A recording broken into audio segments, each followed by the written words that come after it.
Salam hər kəsə, mən Zərifə.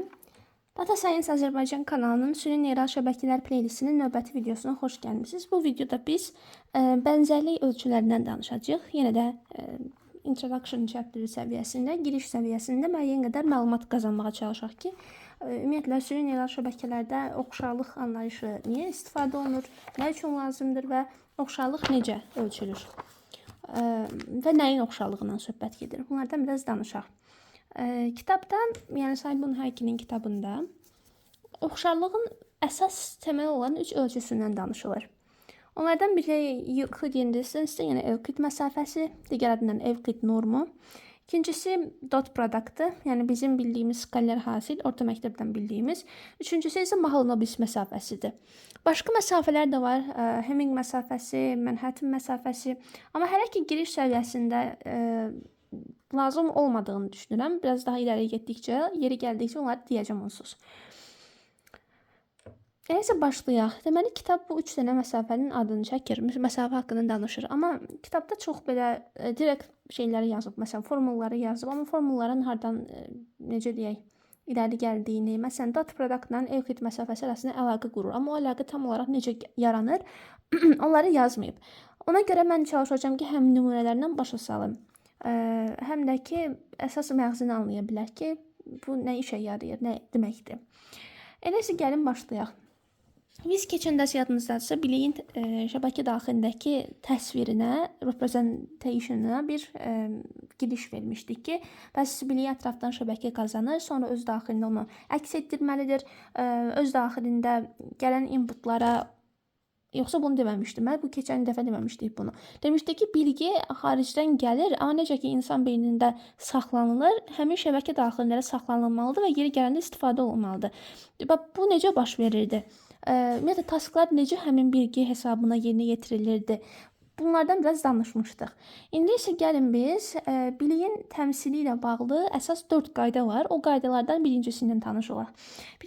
Qaydanın birincisi deyir ki, sadə dillə desəm, belə deyir. Süni neyral şəbəkəyə inputlar gəlir və həmin o inputlar əgər oxşardırsa, yəni real həyatda oxşar siniflərdən çəkilibsə, onda həmin şəbəkənin daxilində oxşar təmsil olunmalıdır və sonda da şəbəkə tərəfindən oxşar siniflərə qoyulmalıdır.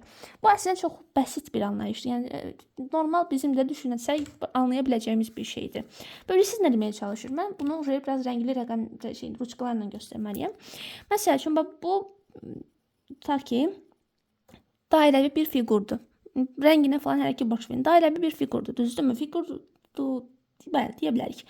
Dairə formasındadır, düzdürmü? İçi də doludur. Bir dənəsi də var, tutaq ki, yaşılla çəkəcəm bunda. Bir dənəsi də var, bu da belədir, bu da dairə formasındadır, amma yaşıldır.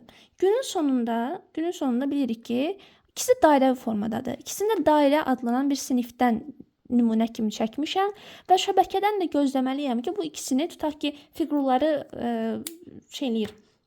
klassifikasiya edir, amma formalarına görə, rənglərinə görə yox. Tutaq ki, bir dənə burada kvadrat formasında figur var. Bir də yenə içini rəngləyirəm. Kvadrat formasında figur var. Tutaq ki, bir dənə də belə dairə kvadrat formasında, amma çəhrayı rəngdə bir dənə figur var. Yenə dediyim kimi, rənglərinə görə yox, tutaq ki, formalarına görə bu figurları qruplaşdırmalıdır şəbəkə. Ondan biz nə gözləyirik ondan? Normal, yəni insan kimi gözləyirik ki, şəbəkəyə biz bunları input kimi verəndə günün sonunda bu ikisini dairələr adlı sinifə qoysun. Bu ikisini də kvadratlar adlı. Ya da nə bilim, artıq qrupun adı nədirsə, 4 bucaqlar qrupu ola bilər. Ona qoysun. Yəni biz bunu gözləyirik, düzdürmü? Normal işləyən, tam öyrənmiş şəbəkə bu işi düzgün görməlidir. Bu ikisini eyni qrupa qoymalıdır. Bu ikisini eyni qrupa qoymalıdır. İndi, yəni bu artıq klassifikasiyadır, clusteringdirmi? Bunlar haqqında gələcəkdə danışacağıq. Taskın artıq verilmə tərzindən asılıdır da. İndi tutaq ki, klassifikasiyadır, taskıdır və bunu da dairə taskına qoymalıdır, bunu da dairə taskına qoymalıdır. Dairə taskı nədir? Klassına qoymalıdır. Sonra bu gələndə bunu kvadratlar sinifinə qoymalıdır, bunu da kvadratlar. 3 bucaq gəlsə, onu 3 bucaqlar sinifinə. Klassifikasiya budur da. Yəni hələ ki tam sadə dillə deyirəm. Bunu elə bilməsi lazımdır. Qayda 1 bunu deyir. Bunu edə bilməsi üçün də bunların şəbəkə daxilində eyni şəkildə oxşar inputların eyni şəkildə göstərilməsi lazımdır. Bu nə deməkdir? Bizim şəbəkənin daxilində çox qatlı şəbəkədən danışırıqsa, perseptron anlayışı elə yoxdur bizdə. Çox qatlı danışırıqsa, çox qatlı şəbəkədən danışırıqsa, şəbəkə daxilindəki gizli qatlardan keçdikcə inputların hər qatın sonunda bir vektor şəklində yaratdığı output olur. Yəni bu input qabaqdan source nodlar tərəfindən şəbəkəyə verilir, amma daxildəki gizli qatlar biz çox qatlı şəbəkədən danışırıq da, daxildəki gizli qatlarda hər mərhələnin sonunda qatlarda bir vektor yaranır. Həmin vektorun komponentləri qatlardakı neyronların outputlarıdır. Bu qatlar şəbəkənin inputuna əsasən vektorları yarada gedir. Ən sona doğru artıq output neyronları son qərarı verir. Və nəhayət həmin qərar əsasında bu fiqurun hansı sinifə getməli olduğunu şəbəkə anlamış olur. Şəbəkə cavabını vermiş olur. Yəni biz burada gördüyümüz, yadınızlara demişdim ki, çox qatlı şəbəkədən danışanda ki, biz daxildə baş verən prosesləri görmürük. Yəni daxildə hansı neyron nə output çıxarmışdı, hansı qatda hansı output vektoru yaranmışdı, onu görmürük. Ən sondakı output qatının yaratdığı outputu görə bilirik biz. Şəbəkənin dizaynından gərəklidir, səbəblidir. Amma daxildəki neyronlar da müəyyən outputlar çıxarır və eyni, yəni oxşar inputlar gəlirsə, həmin neyronlar oxşar nəticələr verməlidir hər qatda. Bunu deməyə çalışır. Və nəticədə də ən sonda output qatında bunlar eyni sinifə qoyula bilir. Başa düşürsüz söhbət nədən gedir? Yəni ən sonda bunların düzgün sinifləndirilməsi lazımdır. Bunun baş verməsi üçün də şəbəkə daxilində düzgün bu ikisi eyni represent olunması lazımdır, göstərilməsi lazımdır. İşte rule 1, qayda 1 sadəcə bundan danışır. Oxşar inputlar, yəni oxşar siniflərdən çəkilən naxışlar, patternlar, inputlar və yaxud da nümunələr, nə istəyirsiniz deyin. Onlar şəbəkə daxilində eyni tip göstərilməlidirlər, eyni tip reprezentasiya yaratmalıdırlar ki, şəbəkənin sonunda onlar oxşar siniflərə qoyula bilsinlər, eyni siniflərə daha doğrusu qoyula bilsinlər. Baxın, inputların eyni olması deyə bir şey, yəni məcburi deyil. Inputlar oxşar olmalıdır. Baxın, bunlar eyni deyil ki. Bunlar oxşardır. İkisi dairə formasındadır, amma rəngləri fərqlidir. Bu ikisi də oxşardır. Amma bu ikisi dairələr sinifindən drawn olunub, çəkilib. Bu ikisi də kvadratlar sinifindən çəkilib və şəbəkəyə verilir. Şəbəkə daxilində bu iki dairə ayrılıqda reprezentasiya yaradacaq və həmin reprezentasiyalar oxşar olmalıdır ki, ən sonda hər ikisi eyni sinifə qoyula bilsin. Qayda 1 çox bəsit şəkildə bundan danışır. Deməli, düzgün işləyən, normal işləyən şəbəkədən nə gözləyirik? Oxşar inputları ən sonda oxşar sinifə qoymasını gözləyirik. Oxşar sinif yox, eyni sinif anlayışı var da, düzdürmü? Oxşar inputları ən sonda eyni sinifə qoyulmalıdır. Bunu edə bilməsi üçün də şəbəkə daxilində oxşar inputların oxşar reprezentasiyaları olmalıdır. Bu qədər. İndi oxşarlıq anlayışının artıq nəyə aid olduğunu az-çox başa düşdünüz. Inputlara aiddir. Yəni gələn inputların nə qədər oxşar olduğunu müəyyənləşdirmək lazım gəlir. Ki, məsəl üçün bu iki input bir-birinə nə qədər oxşardır ki, bunlar şəbəkə daxilində eyni reprezentasiya yaratsın və ən sonunda gedib output çıxarsın. Əslində bu dediyim şey, yəni bu oxşarlıq ölçüləri şəbəkənin gördüyü iş deyil. Şəbəkə nə edir? Şəbəkə normal işləyirsə, inputu götürür, onun üzərinə hesablamalar edir. Dediyim o həmişə bizim danışdığımız ağırlıqları vurur, aktivasiyadan keçirir. Bu tema, yəni bunları hamısı eyni şeyi edir neyronlar. Edirlər. Ən sonunda gəlir output qatı bir dənə output çıxarır. Bu neyron durub məsəl üçün bu şəbəkə bu ikisinin arasındakı oxşarlığı falan hesablamır. O sadəcə ayrı-ayrı götürür, onların üzərində bir iş görür və sonunda çıxarır nəticə. Ən sonunda əgər düzgün işləyibsə bu ikisi eyni sinifdə, bu ikisi eyni sinifdə olmalıdır. Sadəcə biz şəbəkəni train edərkən oxşarlıq ölçülərinə ehtiyacımız yarana bilər və yaxud da bir mühəndis kimi şəbəkənin nə qədər doğru işlədiyini ölçməmiz lazım gələr. Şəbəkənin inputlar arasındakı oxşarlığı bilməyimiz lazım gələr. Bunun üçün oxşarlıq ölçütləri deyilən anlayış var. Oxşarlıq ölçütlərinin tətbiqindən gələcəkdə çox danışacağıq. Hələ ki, məsələn, harada danışacağıq? Klassifikasiya alqoritmlərində, clusteringdə, bu kimi tasklarda bunların adını işləyəcəyik. Biz hələ ki, sadəcə öyrənməyə çalışaq görək. Bu şəbəkənin daxilinə göndərilən inputlar arasında nə kimi bir oxşarlıq var və ya oxşarlıq varmı, nə qədər oxşardır? Bu suala necə cavab tapa bilərik riyazi olaraq? Biz bundan danışırıq. Yəni ilk olaraq kitabın da təklif elədiyi oxşarlıq ölçütündən danışaq. Onun adı Euclidean space-dir. Space deyil, Euclidean distance-dir. Euclidean distance. Ümumiyyətlə, bu əslində riyaziyyatda oxşarlığın ölçüsü normdur. Norm deyilən bir anlayış var. Sadəcə biz hələ ki yenə giriş səviyyədə olduğumuza görə onlardan danışmağın müəyyən qədər yersiz olduğunu düşünürəm. Məsəl üçün, birazdan danışacağım Mahalanobis məsafəsində orada bayağı bir statistika anlayışı lazımdır. Mən onları bacardığım qədər üzdən izah eləyəcəm. Bizim statistika playlistimiz olacaq inşallah bu yaxınlarda. O playlistə baxsanız oradan başa düşəcəksiniz orada gedən prosesləri. Amma hal-hazırda playlist ortada yoxdur deyə mən onları izah edə bilmirəm.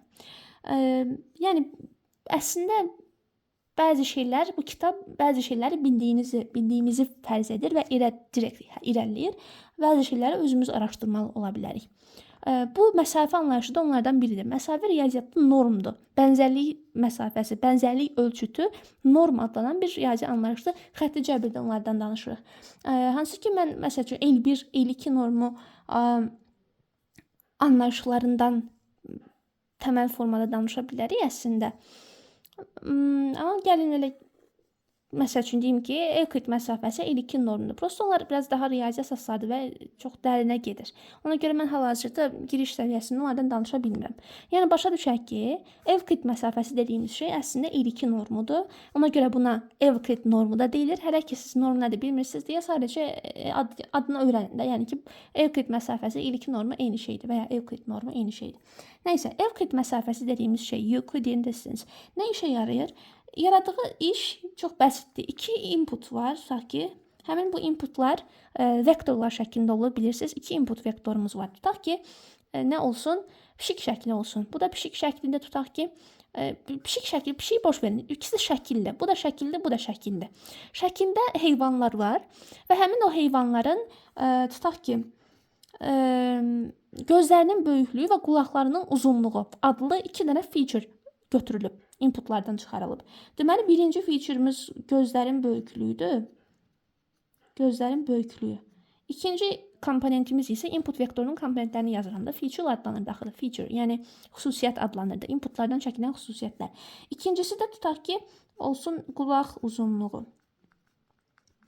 Bununki də eyni şəkildə, bununki də eyni şəkildə. Tutaq ki, birinci şəkildəki heyvanın gözünün böyüklüyü yəni santimetr cinsindən olsun, tutaq ki 10 santimetrdir. Qulağının uzunluğu da tutaq ki 6 santimetrdir. Yəni atıram. İkinci heyvanın gözünün məsəl üçün diametri ola bilər. Düz belə dairəvi, tam dairə deyil, elips formasında. Tutaq ki üfüqi diametrindən söhbət gedir. Onda onun gözünün dairəvi üfüqi diametri tutaq ki 15 olsun. 15 olsun. Qulağının uzunluğu da tutaq ki olsun, məsəl üçün 10. İndi bax, bu 2 dənə şəkildir. Bu şəkillərə heyvan var, bu şəkillərə heyvan var. Bu şəkildəki heyvanın input vektoru, yəni bu şəklin input vektoru tutaq ki, piksel falan yox, şəkildəki heyvanın featurelarından mən input kimi vermək istəyirəm, tutaq ki. Onda gözünün böyüklüyü birinci komponentim olar, qulağının uzunluğu ikinci komponentim olar, tutaq ki santimetr cinsindəndir. 16 bunun input vektorudur, bu şəklin input vektorudur, yəni numerical dəyərləridir. 15, 10 da bu şəklinkidir. Düzdürmü? Baxın. Deməli, 2 dənə input vektorum alınır.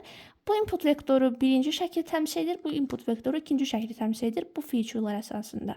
İndi Euclid məsafəsi nə işə yarayar? Euclid məsafəsi bu 2 vektorun arasındakı məsafəni hesablayır. Bu məsafəni bəs necə hesablayır? Ümumiyyətlə, Euclid space, Euclid fəzası deyilən bir anlayış var. Belə göstərilir. R üzəri M ilə göstərilir. Euclid fəzası deyilir buna. Euclid fəzasının bu M dediyim şey dimension'dır, yəni ölçü. Yəni fəzanın neçə ölçülü olması. 1 ölçülü, 2 ölçülü, 3 ölçülü, 4 ölçülü, M ölçülü. Yəni Euclid məsafəsi əslində M ölçülü fəzada, hansı ki bu fəzaya Euclid fəzası deyilir. Euclid məsafəsi M ölçülü fəzadakı 2 nöqtə arasındakı məsafəni tapmaq üçün istifadə olunan formuldur. 2 nöqtə arasındakı məsafədir. Bu nə demək istəyirəm? Baxın. Mənim bu çəkdiyim, yəni bu nümunədə göstərdiyim vektorlar 2 komponentlidir. Deməli, bu vektor və bu vektor üçün mənim Euclid fəzam 2 ölçülüdür. Yəni, M-in yerində bura üçün 2 durur. M yəni input vektorlarının komponentlərinin sayıdır, başqa sözlə, başa düşdünüz? Və yaxud da onların ölçüsüdür, dimensionidir. Məsəl üçün, bu nümunələr üçün mənim Euclid fəzam R üzəri 2 olur. 2 ölçülü fəza olur. Yəni müstəvi olur, bildiyiniz müstəvi. Və bilirsiniz ki, vektorlar əslində fəzada həmin dimensionlu, m dimensionlu nöqtələrdir. Yəni məsəl üçün baxın, mənim indi nümunəni üzərindən başa salım. Mənim 2 dənə komponentim var. Düzdürmü? 2 komponentim var. Birinci komponentim, yəni birinci feature'ım gözün böyüklüyüdür. İkincisi isə qulağın uzunluğudur. Bax, bu 2 dəyişən eksenlərə yazırıq. Və bu dəyişənlərin qiymətlərini uyğun olaraq qeyd edib, sonra onları kəsişdiririk və həmin o kəsişmə nöqtəsi əslində bir nöqtə olur, düzdürmü? Amma həm də koordinat başlanğıcından ora qədərki məsafəni çəksəm, həm də vektor olur. Deməli, məsəl üçün, gözün böyüklüyü 10-dur, tutaq ki, bura düşür, qulağın uzunluğu 6, tutaq ki, bura düşür, kəsişməsi bu nöqtədir, düzdürmü? Bunu koordinat başlanğıcı ilə birləşdirsəm, bu şey nə olur? Bu şey vektor olur da, düzdürmü? Bu vektordur. Bu birinci inputumun input vektorunun qulaq göz asıllığında Descartes müstəvisində yerləşmiş halıdır. Bu birinci input vektorumdur. Buna gəlin biz deyək x1. İkincisi isə gözün böyüklüyü 15-dir. Tutaq ki, bura düşür. Qulağın uzunluğu da 10-dur. Tutaq ki, bura düşür. Yəni atırımda. Tutaq ki, bura gəldi, düşdü. Bu da bizim ikinci vektordur. İkinci vektorun sonudur. Bax, ikinci vektorda çəkəsi olsam, belə çəkərəm. Bu da oldu bizim x2 vektoru. Baxın, x1 vektoru budur, x2 vektoru budur. Bu mənim input vektorlarımın fəzada göstərilməsidir. Həmin o fəzada qulaq və göz dəyişənləri arasında yaranır. Belə başa düşün. İndi bu iki vektorun sonu, bax, bu nöqtə, 16 nöqtəsi, 15-10 nöqtəsi. Bax, azında deyirəm nöqtə. Bunlar nöqtədir əslində. Yəni, məsəl üçün, 2 ölçülü bir vektor, yəni 2 dənə komponenti olan vektor 2 ölçülü fəzada bir nöqtədir. 3 komponenti olan bir vektor 3 ölçülü fəzada nöqtədir. M komponenti olan vektor M ölçülü fəzada bir nöqtədir. Evklid məsafəsi də neçə ölçülü olmasından asılı olmayaraq, fəzanın neçə ölçülü olmasından asılı olmayaraq, həmin o vektorlar arasındakı məsafəni, başqa sözlə, onların ifadə elədiyi nöqtələr arasındakı məsafəni hesablayır. Məsəl üçün, bu nümunə üzərindən geçsək, həmin bu nümunələr arasındakı, vektorlar arasındakı məsafə deyəndə, onların sonları arasındakı məsafə hesablanır. Çünki onların sonlarıdır onları fərqləndirən nöqtələr, onları ifadə edən nöqtələr. Onlar arasındakı məsafə bəs necə göstərilir? Bu nöqtələr arasındakı məsafə bizim orta məktəbdən bildiyimiz bir formul var. İki nöqtə arasındakı məsafə formulu. Həmin o məsafə bildiyimiz Evklid məsafəsidir. Kök altında uyğun komponentlərin fərqi x2 ilə x1-in fərqinin kvadratı üstə gəlinsin x2 ilə x1-in fərqi. Buna y2, y1 mi deyim? Yox, elə deməyim. Vektorlara x1, x2 demişəm. Gəlin bu olsun x1-in birinci komponenti, bu olsun x1-in ikinci komponenti. Çünki bu bütövlükdə x1 vektorudur. Bu da x2 vektorudur. Bu olsun x2-nin birinci komponenti. Bu olsun x2-nin ikinci komponenti. Onda bu nə olur? Bununla bunun fərqi. Yəni x2-1 çıxılsın x1-1 kvadratı üstə gəlinsin bununla bunun fərqi. Yəni x2-2 çıxılsın x1-2-nin fərqinin kvadratı kökün altında. Bax bu, bir dəqiqə siz görmürsünüz buna. Bax bu. Bu yazdığım şey Evklid məsafəsidir. Bax D ilə göstərilir. Bəzən belə də yazırlar. D, x1, x2. Bildiyiniz iki nöqtə arasındakı məsafə formuludur. Oldu. İki nöqtə arasındakı məsafə formuludur. Sadəcə həmin nöqtələr neçə ölçülü fəzada yerləşir, o dəyişir. Evklid məsafəsi də dəyişir. Biz orta məktəbdə məncə orta məktəbdə də hətta çox ölçülü görmüşük. Məsəl üçün, əgər 3 dənə komponent olsaydı, bura 3-cü komponentlərin də uyğun komponentlərin fərqlərinin kvadratı lazımdır bizə. 3-cü komponent olsaydı, onların da fərqinin kvadratının üstünə gələsiydi. 4 olsaydı, 4-ü də gələsiydi. Başa düşdünüz? Evklid məsafəsi belə tapılır. Evklid məsafəsi iki nöqtə arasındakı məsafəni hesablayır, həm də vektorlar arasındakı məsafəni hesablamış olur və Evklid məsafəsi nə qədər kiçik olsa, məsafədə axı, vektorlar arasındakı məsafə nə qədər kiçik olsa, vektorlar o qədər bir-birlərinə yaxın, yəni oxşar hesab olunur. Nə qədər böyük olsa, o qədər bir-birlərindən fərqli hesab olunurlar. Baxın kitaba. Evklid məsafəsi ilə bağlı başqa nə deyə bilərik? Evklid məsafəsinin belə bir notasiyası var. Bax, belə yazır. x1 minus x2. Bu bilirsiniz nə deməkdir? Bu işarə elə L2 normun işarəsidir. Həmin bu işarə həm də X1 vektordur, X2 vektordur. Onda bunların fərqi nədir? Fərq vektoru. Fərq vektoru deməyim, o yanlış olar. Uyğun komponentlərin fərqindən alınan vektor.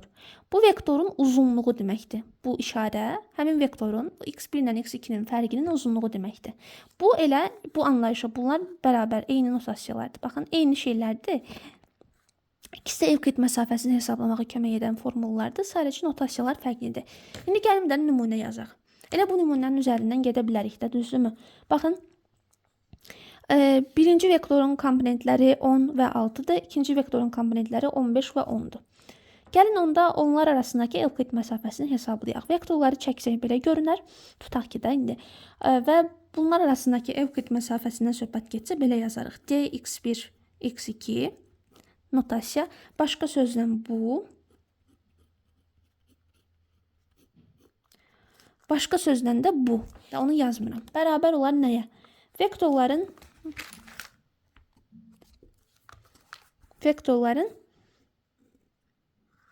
kök altında uyğun komponentlərinin fərqlərinin kvadratı. 15-dən 10 çıxıran 5, kvadratı 25. 10-dan 6 çıxıran 4, kvadratı 16, kök altında 41 eləyir. Kök altında 41-də 6 tam nə qədərsə edər. Yəni nəysə onu boş verin. Əsas odur ki, bir ədəd çıxdı buradan. Və bu məsafə, bu dediyim, bu gördüyüm ədəd, bu kökdə 41. Bu iki vektor arasındakı məsafədir. Bunu bu cinsindən də hesablaya bilərik. Necə hesablayarıq? x1 minus x2 vektorunu taparıq. x1 minus x2 vektoru bilirsiniz ki, uyğun komponentlərin fərqindən alınan vektorlar. Uyğun komponentlərin fərqi nədir? 15 ilə 10-un fərqi 5, 10 ilə 6-nın fərqi də 4. 5, 4 vektoru x1 minus x2-nin komponentləri olar. Onda bu işarə dedim ki, uzunluğu demək anlamına gəlir. Məsəl üçün, belə bir şey görsəniz, bu x1 vektorunun uzunluğu anlamına gəlir. x1 vektorunun uzunluğunu tapmağı bilirsiniz hər halda. Kök altında vektorun komponentlərinin cəmi, kvadratları cəmi. Məsəl üçün, bunda bu vektorun uzunluğu, yəni x1 və x2-nin fərqinin uzunluğu olar kök altında 5-in kvadratı, üstə gəl 4-ün kvadratı. Bu da eləyəcək kökdə 41. Görürsünüz, eyni şeydir. Yəni, bu yazılır x1 və x2-nin uyğun komponentlərinin fərqindən alınan vektorun uzunluğu deməkdir. Bu da ki, direkt formuldur. İkisini də yazıb yerinə qoya bilərsiniz. Yəni, ya uyğun verə çıxın yazın, ya da əvvəlcə fərqini tapın, sonra onun uzunluğunu hesablayın. Yəni, necə istəyirsiniz, başa düşün intuitiv olaraq. Amma riyaziyyatlara eyni şeyi alırsınız. Bu dediyimiz, bu tapdığımız şey kökdə 41 Evklid məsafəsi adlanır. Evklid məsafəsi nə qədər kiçikdirsə, bir o qədər vektorlarımız bir-birinə oxşardır. Nə qədər böyükdürsə, bir o qədər vektorlarımız bir-birindən fərqlidir. Deməli, buranı yekunlaşdıra bilərik. Evklid məsafəsi, bir də kitabda Evklid məsafəsinin ümumi formulu var. Onu yazın mı? Yəni, əslində müəyyən bir şeydir də, bilinən bir şeydir. Sigma yazırıq, yəni cəmləyirik. Nəyi cəmləyirik? Kvadratları. Nəyin kvadratı? Fərqlərin kvadratlarında. Bəs fərqlər necə olur? Birinci ədədə baxın. Birinci ədədlər fərqlidir. Ona görə buna i deyir, buna j deyir. Amma ikinci ədədlər eynidir. Hər mötərizə daxilində. Ona görə də k deyir. K-da k-cı komponent mənasına gəlir. Onların fərqini yazır. Fərqinin kvadratlarını cəmləyəcək. K-lar nədən dəyişir? K 1-dən başlayır. K 1-dən başlayır. M-ə qədər gedir. M-lərə komponentimiz ola bilər. Başqa nə yazırıq? Başqa içinə. Bir dənə 1/2 qalır. Bunu da belə yazırıq. Всё. Baxın, bu gördüyünüz şey Evklid məsafəsi ümumi formuludur. K gördüyünüz nədir? Hər vektorun k-cı komponentidir. Görürsünüz, uyğun komponentlərinin fərqidir. Nəysə, burada məncə başa düşdünüz. Evklid məsafəsi nəymiş? Evklid məsafəsi riyazi olaraq danışsaq, L2 normu və ya Evklid normu ən çox istifadə olunan oxşarlıq ölçütlərindən biridir. Evklid məsafəsi çox sadə şəkildə məsafə hesablayır, oxşarlıq hesablayır. M ölçülü bir fəza, yəni R üzəri M ilə göstərilən fəzaya Evklid fəzası deyilir. Həmin o M 1 olsa 1 ölçülü fəzadır. Əgər 2 olsa 2 ölçülü fəzadır. 3 olsa 3 ölçülü fəzadır. Yəni M-in qiyməti dəyişir. Adı həmişə Evklid fəzasıdır. M-in qiyməti dəyişdikcə input vektorlarımızın komponentlərinin sayı dəyişmiş olur. M input vektorlarının, bu vektorların komponentlərinin sayını göstərir. Evklid məsafəsi nə məntiqi odur ki, ümumiyyətlə istənilən bir vektor komponentləri qədər ölçüsü olan fəzada bir nöqtədir. Məsəl üçün, bu vektor 2 ölçülü fəzada bir nöqtədir. 3 komponenti olan vektor 3 ölçülü fəzada bir nöqtədir. M komponenti olan vektor M ölçülü fəzada bir nöqtədir. Bütün fəzaların adı ümumada Evklid fəzasıdır. Lakin M dəyişdikcə bizim fəzanın ölçüsü dəyişir və həmçinin vektorların komponentləri dəyişir. Amma enində sonunda biz sıfırdan, orijindən hesabladığımıza görə, başda çəkdiyimizə görə vektorları, onların sonu həmin vektorun göstərdiyi nöqtədir. O vektoru göstərən nöqtədir. Yəni istənilən bir nöqtəni başlanğıcına orijinlə birləşdirsəz vektor alınır da. Qısacası belə. Həmin o nöqtələr arasındakı məsafədə Evklid məsafəsidir. Bu məsafədə belə yazılır. Belə də yazıla bilər. Yəni uyğun komponentlərini çıxırsınız. Bu işarə nə demək oldu? Uzunluq demək oldu. Məsələn, bu nə deməkdir? X1 vektorunun uzunluğudur. Uzunluq necə tapılır? Vektorun uzunluğu kök altında vektorun kvadratları cəmi ilə, komponentlərin kvadratları cəmi ilə tapılır. Məsəl üçün 2-3 vektoru tutaq ki, 2-3 vektorunun uzunluğu, məsəl üçün bu x vektoru olsun, x vektorunun uzunluğu belə tapılır. Kök altında bu vektorun kvadratlarının, komponentlərinin kvadratları cəmi ilə tapılır. Məsəl üçün bunu da belə də yazırlar. Yəni uyğun komponentlərini çıxırlar. Onların həm alınan vektoru, məsəl üçün belə bir vektor alınır, onun uzunluğu cinsindən yazırlar. Evklid məsafəsini və ya direkt bu formuldan, bu formulun ümumiləşmiş halı da budur. M bizim komponentlərin sayını göstərir. Yəni neçə dənə belə mötərizəmiz olacaq ona göstərir. K da uyğun komponentləri göstərir. Məsələn, birinci komponentləri, ikinci komponentləri belə. Evklid məsafəsi nə qədər kiçik olsa, vektorlar bir o qədər yaxınlaşdığına görə vektorlar bir o qədər oxşar sayılır. Bu qədər. Məncə Evklid məsafəsini başa düşdünüz. İndi gəlin ikinciyə keçək. İkinci məsafə ölçütümüz isə dot productdır və ya digər adından inner product və ya bizim riyaziyyat dərslərində bildiyimiz skalyar hasil. Yəni inner product yazacağım. Inner product tapmağı yəqin ki bilərsiniz. Uyğun vektorların uyğun komponentlərini, hasillərini tapıb cəmləyirlər. Məsəl üçün 2-3 vektoru ilə 3-4 vektorunun skalyar hasilini tapanda 2-ni 3-ə vurur, üstünə gəlir 3-ü 4-ə vurur. 6 da 12 olur, 18. Bu qədər. Məsəl üçün, bu iki vektorun skalyar hasili 18-dir. İndi, skalyar hasil həm də eyni vektorun özü ilə skalyar hasili də ola bilər. Məsələn, 2-3 vektorunun, yenə 2-3 vektorunun yəni özü ilə də skalyar hasili yenə də uyğun komponentləri vurursunuz və onları toplayırsınız. Ay, başlayın. 3-ün 3-ə hasili, özü ilə. Uyğun komponentləri vurursunuz. 4, 9, o da nə olur? 13. Məsəl üçün, belə bir şey. İndi transpoz anlayışı var. Vektorun transpozu deyilən bir anlayış var. Məsəl üçün 2-3 vektoru. Normalda vektorlar əslində belə şaquli formada yazılır da. Vektorun özü budur. Vektorun özünə x deyək. Həmin x vektorunun transpozu böyük T hərfi ilə başında göstərilir. Qüvvət yerində göstərilir. Həmin vektorun transpozu sadəcə sətirlərin və sütunların yerini dəyişməklə əldə olunur. Matrislərdə bu daha çox bəlli olur. Vektorlarda daha asandır. Vektorda şaquli deyil. Bunu götürüb üfüqü yazırsınız. Belə yazırsınız. Bu da olur həmin vektorun transpozu. Məsəl üçün, başqa bir dənə vektor, y vektorumuz olsun. Y vektorunun komponentləri 3, 4, 5. Bax, bu vektorun dimensionu, ölçüsü 3-ün 1-ədir. Çünki 3 sətir, 1 sütunu var. Bu vektorun transpozu deyəndə bunu götürürsünüz, üfüqi formaya gətirirsiniz. 3, 4, 5 formasına gətirirsiniz. Bu qədər. Transpoz bu deməkdir. Beləsini olan, şaquli olan bir şeyi üfüqi formaya gətirirsiniz. Bunu nəyə görə dedim? Çünki skalyar hasilin transpoz cinsindən yazılışı var. X-in transpozunun X-ə hasili. Gəlin baxaq görək nədir? X-in transpozu 2, 3. Vurulsun X-in özü. Yəni şaquli forması. Yenə 2, 3. Bunları vuranda necə vururuq? Vektorların vurulma qaydasıdır. Uyğun komponentləri vurursunuz və toplayırsınız. Və ya matrislərin vurulması ilə düşünə bilərsiniz. Bu, belə sətri bu sütuna vurursunuz.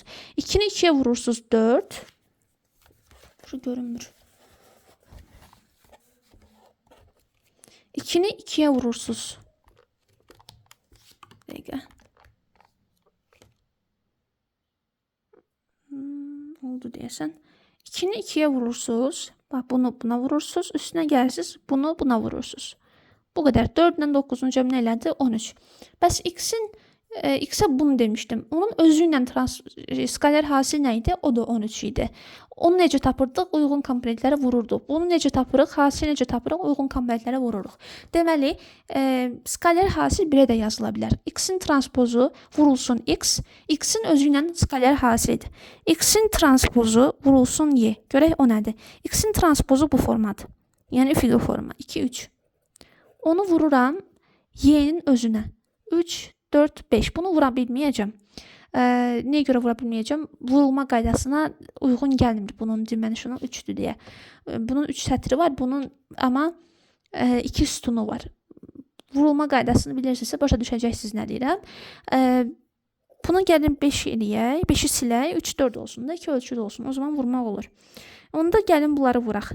2-nin 3-ə hasili 6, 3-ün 4-ə hasili 12, cavabımız 18 olur. 2-nin 3-ə olan vektorun 3-ün 4-ə vektorundan skaler hasil də 18 idi. Deməli, belə bir yazılış var. Bu yazılış skaler hasilin göstəricisidir. İstənilən vektorun transpozunu başqa bir vektora vursaz, o iki vektorun skaler hasilini tapmış olarsınız. Bu yazılışla bu yazılış eyni şeydir. Yəni, X-in özü vurulsun Y transpoz hasili də buna bərabərdir. Burada da X vurulsun Y transpoz hasili. Bu da buna bərabərdir. Eyni şeydir. Transpoz hansının başında oldu, fərqi yoxdur. Bu qədər. Transpoz skaler hasil uyğun komponentləri vurub toplamaqda tapılır. Bu yazılışda transpoz dediyimiz şey şaquli şeyi üfüqi qoymaqdır, üfüqini şaquli qoymaqdır. Yəni məsələn transpozun transpozu deyilən bir anlayış var. Gəlin X-in transpozunun transpozunu alaq. X-in transpozunun transpozunu alsaq nə demək olur? Üfüqini təzədən şaquli eləməlisən. Necədirsə onun tam əksi formasını gətirirsən. Şaqulidirsə üfüqi, üfüqlidirsə şaquli. Onda bunun təzədən transpozunu alsam yenə gətirib bu formaya çıxaram. Deməli transpozun transpozu elə vektorun özü olur. Transpozun istənilən bir vektorun transpozuna hər hansı bir vektora və ya özünə də ola bilər. Vursanız skaler hasil tapmış olursunuz. Bu yazılış bizə birazdan lazım olacaq. Ona görə indidən dedim. Başqa bir şey var inner productla bağlı. Ümumiyyətlə, skaler hasili, iki vektorun skaler hasilinə, gəlin belə daha profesional formada yazaq. İki vektorun skaler hasilini X transpoz vuraq Y kimi yazdım. O vektorların uzunluqları hasilinə bölsək, baxın, bu işarə yadınızdadır da, vektorun uzunluğu demək idi. Vektorun uzunluqlarının hasilinə bölsək, bu bir ədəddir, bu da bir ədəddir, bu da bir ədəddir. Bunları bölsək, həmin bu iki vektor arasında qalan bucağın, tutaq ki, o bucağı teta deyək, onun kosinusunu taparıq. Yəni, yəqin ki, bunu da orta məktəbdən bilərsiniz. İndi gəlin, onu vizuallaşdıraq. Tutaq ki, bura orijinal olsun, 0 nöqtəsi. Buradan beləsinə bir vektor çəkirəm.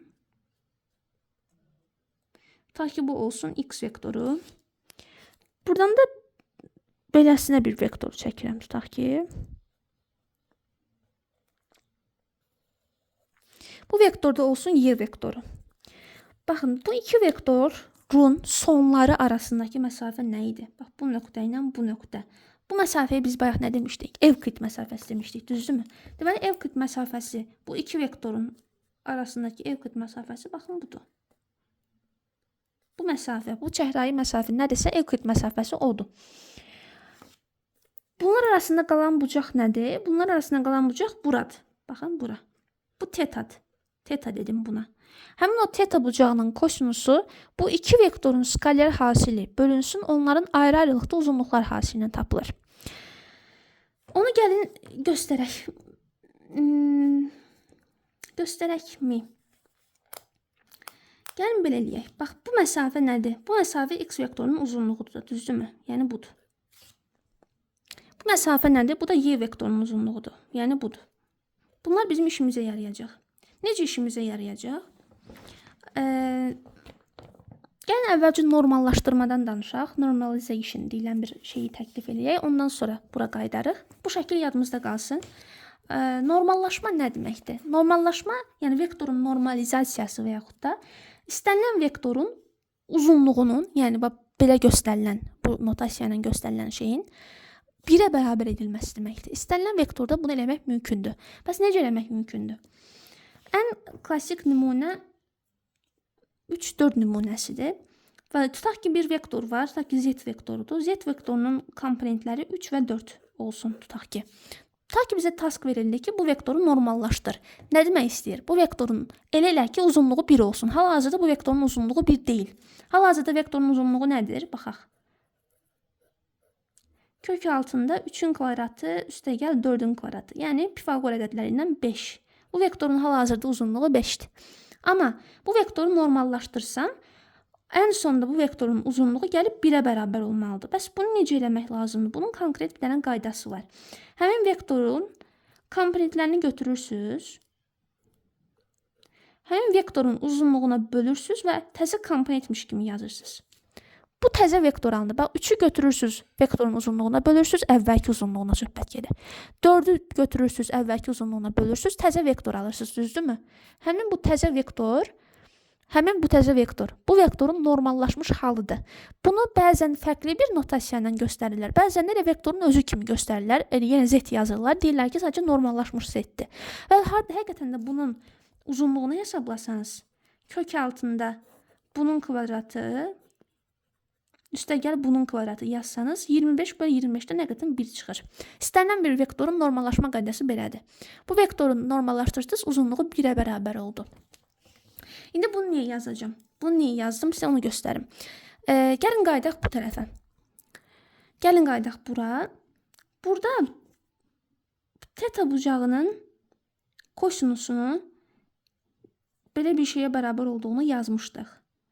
Gəlin teta bucağının kosinusunu ifadə eləməyə çalışaq. Necə ifadə eləyərik? Bu qabaqdan bu nöqtədən aşağıya bir dənə perpendikulyar indirərik. Düzdürmü? Və bu məsafə ayrılar. Bu məsafələrin cəmi bütövlükdə y-nin uzunluğudur. Çünki bütöv vektor y-dir axı. Amma artıq ayrı-ayrı məsafələrim var. Onda bura nədir sizcə? Bura x vektorunun y üzərindəki proyeksiyasıdır. Bax, x vektorunun y üzərindəki proyeksiyası buradan bura qədərki məsafədir. Buradan 90 dərəcə indirsəm buradır. Həmin məsafəyə gəlin ad qoyaq. Proyeksiya 1-2. Bura obş məsafədir. Bunu silirəm. Bizi çaşdırmasın. Bu buradan bura qədərki məsafədir. Amma təkcə buradan bura qədərki məsafənin adı proyeksiyasıdır. X-in y üzərindəki proyeksiyası. Gəlin ona proyeksiya x, y deyək. Proyeksiya x, y-ni, bax buradan tapaq. Proyeksiya x, y-ni, yəni həmin balaca məsafəni x-in moduluna bölsək. Yəni bu məsafəyə bölsək. Biz nə alarıq? Kosinus teta alarıq. Düzdürmü? Ay, görmürsünüz. Kosinus teta alırıq. Baxın, bu balaca məsafəni bura bölsək, kosinus teta alırıq. Amma biz kosinus tetaya belə bir formulda vermişdik. Düzdürmü? Və buradan belə bir qənaətə gələ bilərik ki, əgər bizim hər iki vektorumuz, həm x vektorunun, həm də y vektorunun uzunluğu 1 olsa, yəni hər iki vektoru normallaşdırsaq, o zaman bu vektorların daha doğrusu x vektorunun y üzərindəki proyeksiyası bərabər olacaq x transpoz y-yə, yəni skalyar hasillərinə. Deməli, elə güman edək ki, həm x vektorunu, həm y vektorunu normallaşdırmışıq. Yəni, hər ikisinin uzunluğu artıq 1-dir. O zaman burada 1 gəlir, burada 1 gəlir. O zaman kosinus teta x transpoz y olur. Həmçinin burada bir dənə 1 var idi. O da daha doğrusu modul x var idi. O da getdi, 1 qaldı. Buradan da təkcə proyeksiya x, y qalır. Onda belə çıxır ki, xüsusi halda, yəni iki vektorun da uzunluğu 1 olanda, yəni ya özləri elə idi, ya da normallaşdırdıq, elə aldıq. Bu zaman x vektorunun y üzərindəki proyeksiyası həmin vektorların skalyar hasilinə bərabər olur. Belə. Bunların tərsi də mümkündür. Sadəcə bizim bu teta, yəni buradan baxırıq, bir baxış açısı ilə baxırıq deyə bu bucağın kosinusuna bərabərdir. Bunlar arasında qalan bu bucaqdan söhbət gedir. Bu bucağın kosinusu bunların skalyar hasilinə bərabər olur. X vektorunun y üzərindəki proyeksiyası xüsusi halda hər ikisinin uzunluğu 1-dirsə, bu zaman elə bu iki vektorun skalyar hasilinə bərabər olur. Buradan gəlib bunu tapırsınız. Oldu mu? Deməli, xüsusi halda, yəni modul x, modul y ikisi də 1-dirsə, bu zaman x transpoz y, yəni skaler hasil bərabər olur proyeksiya x, y-yə, o da bərabər olur kosinus tetaya. Kosinus tetaya bərabər olur. X-in y üzərindəki proyeksiyası bunların skaler hasilinə bərabər olur. Uşaqlar, onda biz bu məsafəyə nə demiş olarıq? Skaler hasil demiş olarıq. Gəlin onu da çöhrəyi rəngindən göstərək. Biz burada y-nin x üzərindəki proyeksiyasına fokuslanmadıq. X-in y üzərindəki proyeksiyasını göstərmək daha asandır deyə onun üzərindən göstəririk. Gəlin deyək ki, bunun da uzunluğu 1-dir, bunun da uzunluğu 1-dir. Onda bu ikisinin skaler hasili x-in y üzərindəki proyeksiyasıdır. Mən şəkilləri biraz pis çəkmişim. İkisinin uzunluğu 1 kimi görünmür. Amma tutaq ki, elədir də. Onda buranın bura üzərindəki proyeksiyası, yəni bax bu məsafə bunların skaler hasilidir. Bax bu məsafə Evklid məsafəsi idi. Bura bundan ayrı şeydir. Bura ayrı şeydir. Bu heç. Bura Evklid məsafəsi idi. Bura isə skaler hasildir. X transpoz y-dir. İndi bunu niyə görə izah elədik? Vizual olaraq Evklid məsafəsinin nəyə uyğun gəldiyini, skaler hasili nəyə uyğun gəldiyini görək deyə. Düzdür, bu skaler hasilin bura bərabər olması xüsusi halda mümkündür. Sadəcə bu ikisinin uzunluğu 1 olanda mümkündür. Amma vizual olaraq görək deyə. Bu məsafə kiçiləndə, yəni bu bura doğru yaxınlaşanda bunun proyeksiyası böyüyür. Bura üzərindəki kölgəsi böyüyür. Əksinə bu uzaqlaşdıqca, yəni Evklid məsafəsi böyüdükcə bu kiçilir. Buradan da görürsünüz ki, Evklid məsafəsi və dot product, yəni skaler hasil arasında tərs bir əlaqə var. Evklid məsafəsi böyüdükcə dot product kiçilir. Evklid məsafəsi kiçildikcə dot product böyüyür. Bunu vizual olaraq görmək üçün də xüsusi haldan istifadə elədik. Normallaşdırdıq və elə göstərdik bunu. İndi gəlin onu riyazi olaraq, vizual olaraq yox da, onu elə göstərdik. İndi gəlin bir də riyazi olaraq göstərək. Necə göstərərik bunu? Sizə indi göstərim.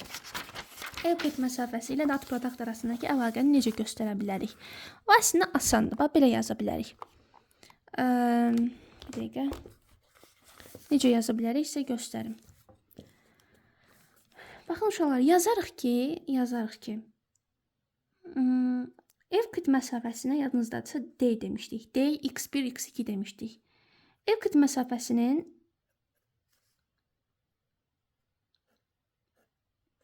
buna bərabər olduğunu yazmışdım.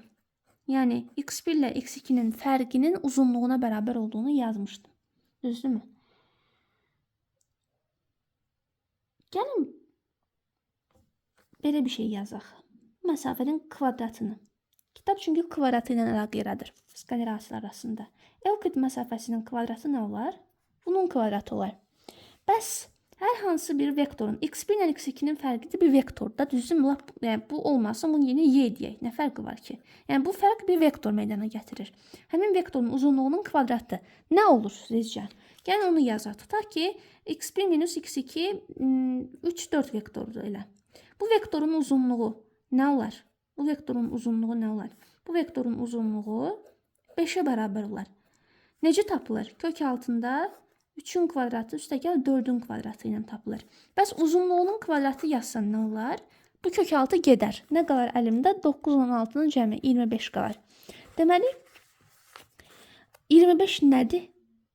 25 bu vektorun özü ilə skaler hasildir. Baxın bir dənə buna. 3, 4-ün özü ilə skaler hasil nə olur? Uyğun komponentlərinin hasillərinin cəmi olur. Yəni 25. Bax, belə alındı. Həmçinin vektorun uzunluğunun kvadratı da kök altı gedirdi ya, komponentlərin kvadratları cəmi qalır. O da 25 oldu, gördünüz. Deməli, vektorun uzunluğuyla, məsələn, x ilə işarələdim. Uzunluğunun kvadratı həmin vektorun özü ilə skaler hasilinə bərabərdir. Özü ilə skaler hasili də biz belə yazmışdıq, yadınızdadır. Transpoz cinsindən.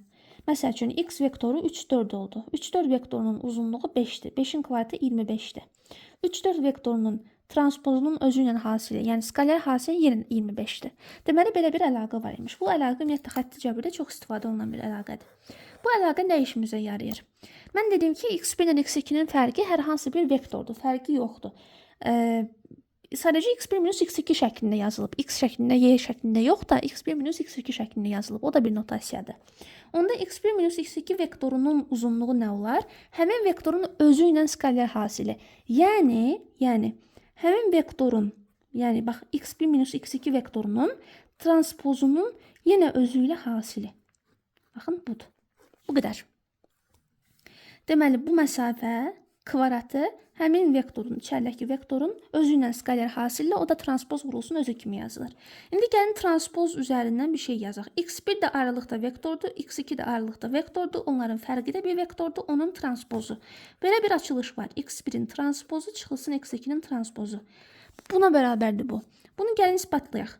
x1-ə özümüzdən gəlin 3-4 deyək. Şaquli formada. x2-yə gəlin özümüzdən 4-5 deyək. Onda x1 minus x2 vektoru nə olar? Uyğun komponentlərin fərqi 4 çıx 3, 1, 5 çıx 4, 1, 1 olar. 1, 1 vektoru. x1 ilə x2-nin transpozu bəs nə olar? Transpozu da olar bu. Bu olar. Düzdürmü? Bəs bu vektorun transpozu budur.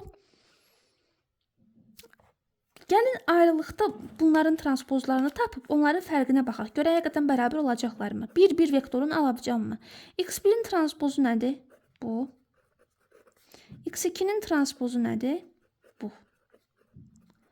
Bunların transpozları fərqi nədir? Yəni bunların fərqi nədir? Yəni 1 üfüqi formada. Deməli eyni vektorlardır. Yəni bu açılışı isbatlaya bildik. Deməli x1 ilə x2-nin fərqin transpozu transpozlar fərqidir qısacası. Deməli gətirib burada bunun yerinə bunu yaza bilərəm. Yazaq da onu da.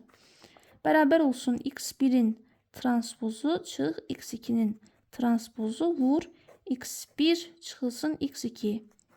Buradan da normal vuruqlara normal uyğun şəkildə vuraram. Bildiyimiz mörtəzə açma qaydasıdır. Gəlin bunu aşağıda yazaq, bura yazaq. Bərabərliyi qoyub davam eləyəcəm buradan. Gəlin buradan yazaq. x1-in transpozu vur x1. Çıxılsın. x1-in transpozu vur x2. Yenə çıxılsın x2-nin transpozu, bax x2-nin transpozu vur x1. Üstə gəlinsin. x2-nin transpozu vur x2. Gəlin bunu sadələşdirək. x1-in transpozu vur x1, x1-in özü ilə skalar hasili, başqa sözlə x1-in uzunluğunun kvadratı. Çıxılsın. x1-in transpozu vur x2, x2-nin transpozu vur x1. Yadınızdadır, burada demişdim ki, bunun fərqi yoxdur. Belə də yazılsa, burada yox, üstdə yox. Üstdə belə yazmağa çalışmışam yəqin ki. Belə də yazılsa, transpoz kimi başında da fərqi yoxdur. Bu iki vektorun skalar hasili anlamına gəlir. Onda gəlin burada da o anlama gəlsin. Bu iki vektorun skalar hasili anlamına gəlsin. Yəni bu ikisi eyni şeydir. Bu ikisi eyni şeydirsə, yəni baxın birində transpoz x1-in üstündədir, birində x2-nin üstündədir, amma fərqi yoxdur. Vektorlar eynidir. Onda bu ikisi eyni şeydirsə, gəlin birincinin cinsindən yazaq. 2 dənə x1 transpoz x2 və ya 2 dənə x2 transpoz x1 də yaza bilərdim. Fərqi yoxdur. Bu da nədir? Bu da x2-nin uzunluğunun kvadratıdır, düzdürmü? İndi kitabda belə bir şey qeyd eləyib. Deyib ki, gəlin elə güman eləyək ki, x1 və x2-ni normallaşdırmışdıq. Yəni ən başdan aralarındakı evklit məsafəsini hesablamağa çalışdığım bu iki vektorun normallaşmış olduğunu fərz eləyək. Heç bir fərqi yoxdur. Prosta vektorların uzunluğu dəyişir. Yəni onun bizə heç vadiyyəti yoxdur. Biz ümumi şeylər yazırıq. Onda x1-in uzunluğu 1 olar, x1-in uzunluğunun kvadratı da 1 olar. x2-nin uzunluğu 2 olar, 1 olar. x2-nin uzunluğunun kvadratı da 1 olar. Buradan 1, buradan 1. Cəm də var arada. Nə olur bu? 2 olur. Gəlir buradan çıxır. 2 çıxılsın. 2x1 transpoz x2. Gördünüz ki, biz kitabdakı formulu aldıq. Kitabda da belə bir formul var. Deməli, evklit məsafəsinin, bax, x1 və x2 arasındakı evklit məsafəsinin kvadratı onların fərqinin uzunluğunun kvadratına bərabərdir. Çünki kvadrat olmayan halda D buna bərabər idi. Bunu göstərmişdim. Sonra o kvadratı, yəni bu vektorun uzunluğunun kvadratı o vektorun özü ilə skalar hasilidir. Skalar hasilidir. Bu formada yazdıq. Sonra transpozu içəriyə payladıq. Sonra normal vurma qaydasından vurduq. Sonra da x1 və x2-nin normallaşmış olduğunu fərz edib gətirib bu formulu aldıq. Yadınızdadırsa bayaqki görsəli də bayaqki görsəlidə x1 və x2-nin normallaşmış olduğu şərti daxilində çəkmişdim. O şərt daxilində bu məsafə, yəni bu proyeksiya, x-in y üzərindəki proyeksiyası skaler hasil idi. X və y-nin skaler hasili idi. Deməli, x və y-nin normallaşmış olduğu şərti altında bu şəkli çəkə bilirəm. Bu şəkildən görürəm ki, bu məsafə böyüdükcə bu kiçilir, bu böyüdükcə bu kiçilir. Həm də yenə eyni şərt altında belə bir bərabərlik alıram. Yəni, Evklid məsafəsinin kvadratının 2 minus 2 x1 transpoz x2 olduğunu alıram. x1 transpoz x2 nədir? x1 və x2-nin skaler hasilidir. Və buradan aralarında tərs mütənasib bir əlaqə olduğunu görürəm. Necə? Tərs mütənasib yox, tərs əlaqə olduğunu görürəm. Necə? x1 transpoz x2 azalanda, bax bu skaler hasil azalanda qabağında mənfi var. Bunun kvadratı artacaq. Kvadratı artırsa özü də artır. Bu artırsa, yenə mənfi var, bu azalacaq. Gördünüz ki, buradan da aldıq. Deməli, kitab nə eləyir? Kitab əvvəl Evklid məsafəsindən danışır, sonra dat produktdan danışır, sonra da x1 və x2, yəni iki vektorun, tutaq ki, input vektorlarımızı normallaşdırdıq, yəni uzunluqlarını bilet bərabərləşdirdik. O halda onların Evklid məsafələri və dat produktları arasındakı əlaqəni həm vizual, həm də riyazi olaraq göstərir və həmin əlaqənin tərs olduğunu göstərir. Yəni, Evklid məsafəsi nə qədər kiçikdirsə, vektorlar o qədər oxşardır. Tam tərsi, skaler hasil nə qədər böyükdürsə, vektorlar o qədər oxşardır. Çünki skaler hasil böyüdükcə Evklid məsafəsi azalır. Evklid məsafəsi də məsafədir. Vektorlar arası məsafə azaldıqca onlar oxşar olur. Deməli, iki input vektorunun oxşarlığını ölçmək üçün iki qayda öyrəndik. Biri Evklid qaydası, Evklid məsafəsi, biri də dat produkt. İki vektorun Evklid məsafəsi böyükdürsə, dat produktı kiçikdirsə, hansı ki buna gətirib çıxarır, onda onlar arasındakı fərq böyükdür. Amma Evklid məsafəsi kiçikdirsə, başqa sözlə skaler hasilləri böyükdürsə, o zaman onlar arasındakı oxşarlıq çoxdur. Fərq azdır. Deməli, Evklid məsafəsi azdırsa, bu çoxdursa, oxşarlıq çoxdur. Məsafə az olmalıdır.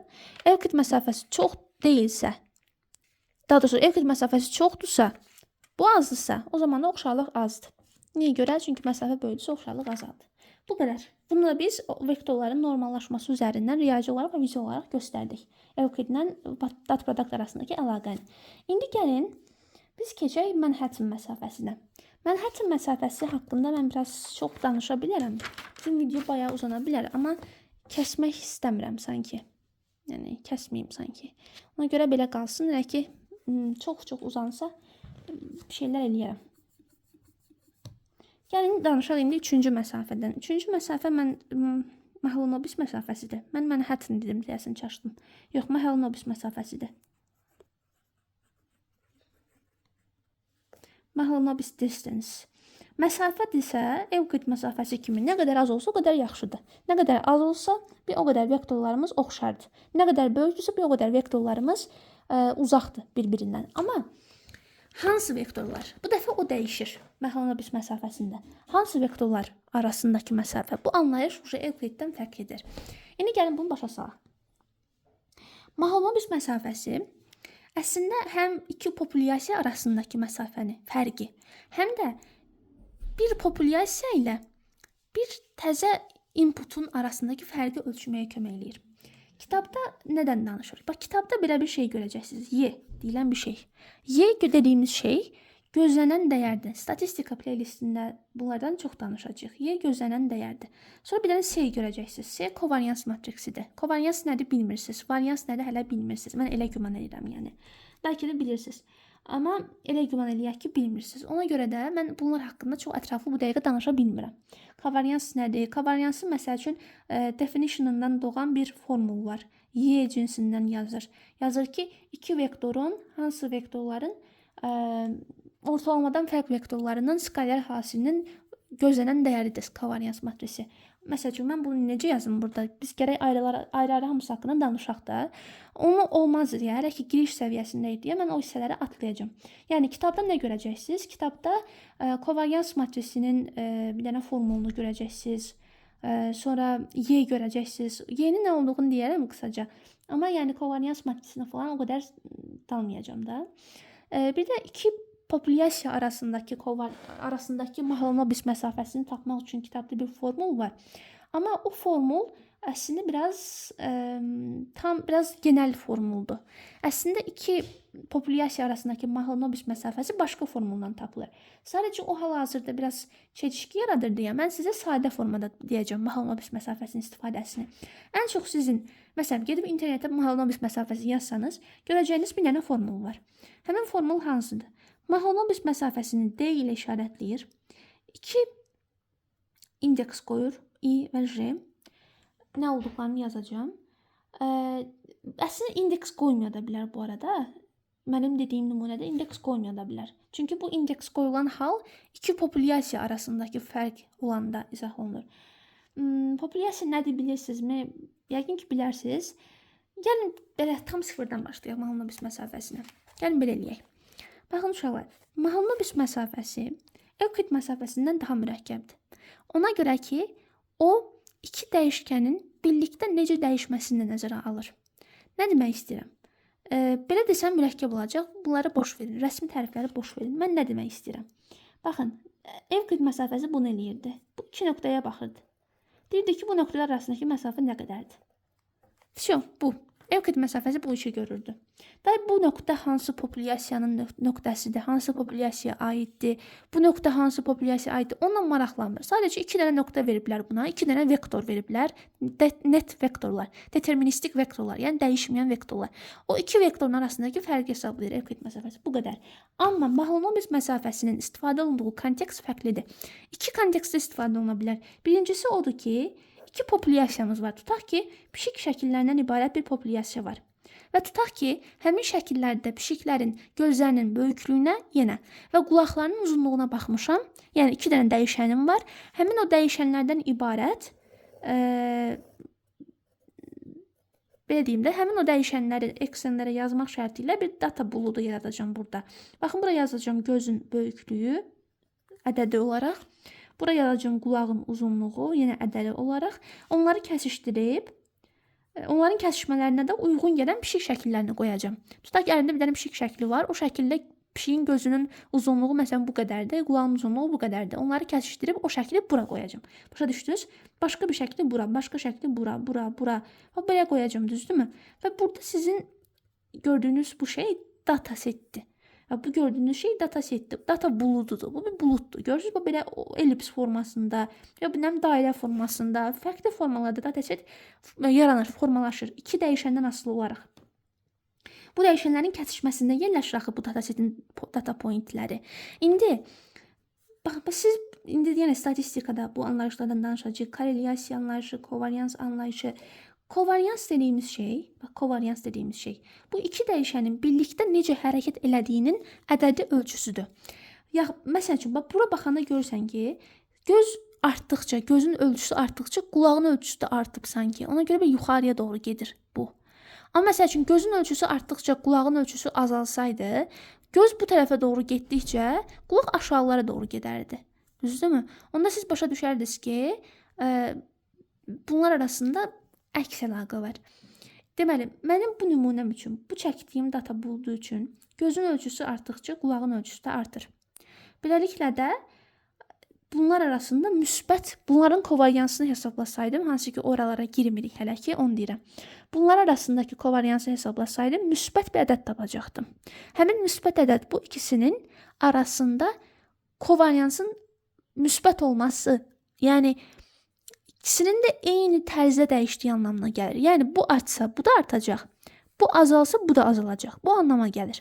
Deməli, müsbət kovarians, kovariyansın müsbət olması, bunlar arasında müsbət bir əlaqənin olması anlamına gəlir. Yəni, bu artsa, bu da artır, bu azalsa, bu da azalır. Eyni əlaqənin olması.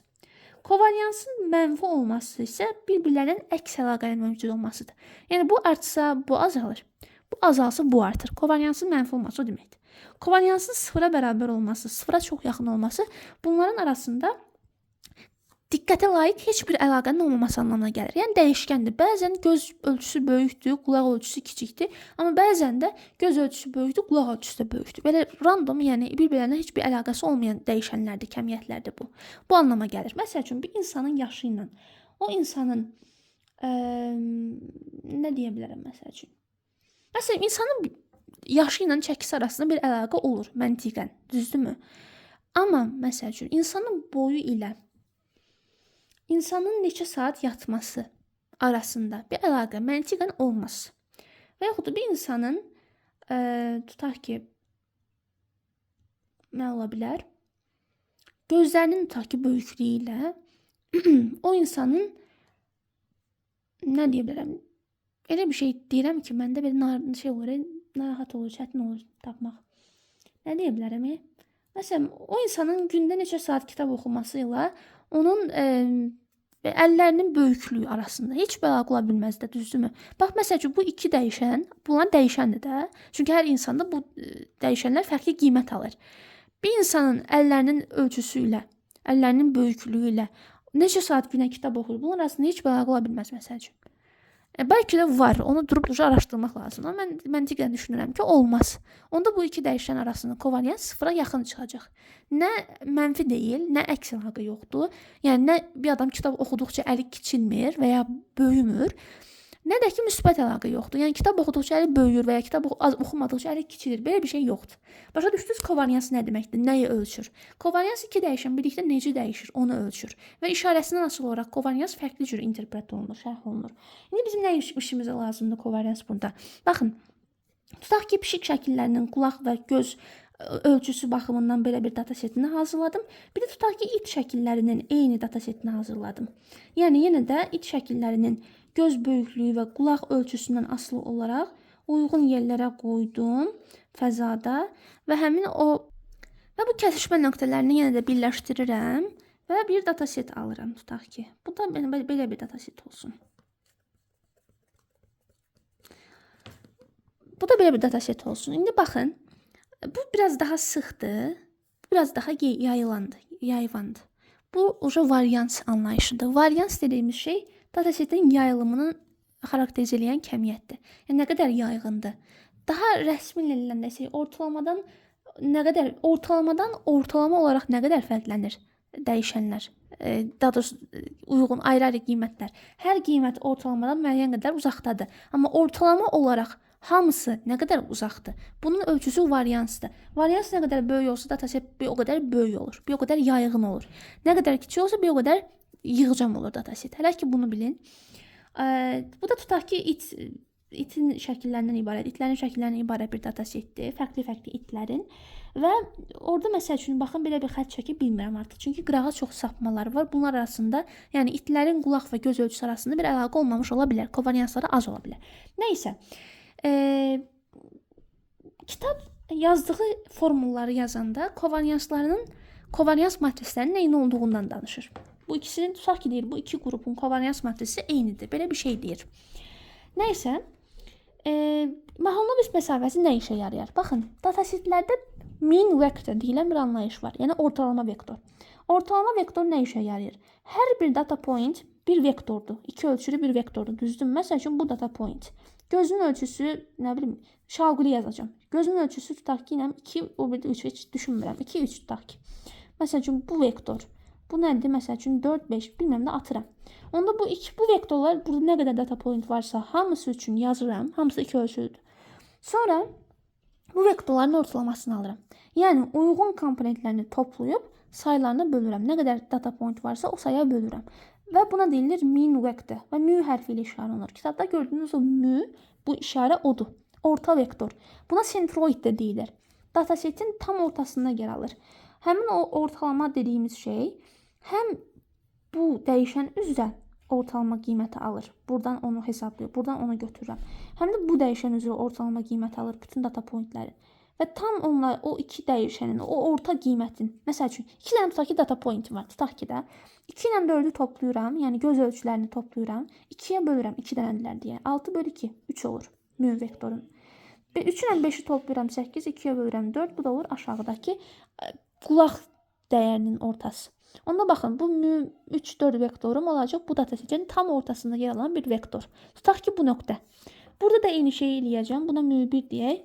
Bu da mu2 olacaq. Bu da ikinci vektorundur. Tutaq ki, onu da hesabladım eyni qaydana. Bu da çıxdı 1, 5. Nə atıram da. O da gəldi, çıxdı məsəl üçün bura. Belə bir şey oldu. Tam oldu mu? Datasetin tam ortasında olacaq anlayışı əslində biraz uşaqca olur. Çünki datasetin yayılımı fərqli ola bilər. İndi statistikadan danışacağıq. Nədir bu? Ayaq ola bilər. Yəni yayılımda bir ayaq ola bilər, kənara çıxmalar ola bilər. Skewness ola bilər. Yəni right skewness, left skewness, yəni datasetin ayağının biraz sağ tərəfə çıxması, sol tərəfə çıxması bu zaman ortalama tam ortaya denk gəlmir. Amma biz təxmin edirik ki, normal dağılımdır. Yəni paylanmamız normal paylanmadır. O zaman tam ortaya düşəcək sentroid, yəni min vektor. Mən tutaq ki, normal paylanma üzərində işləyirəm. Oldumu?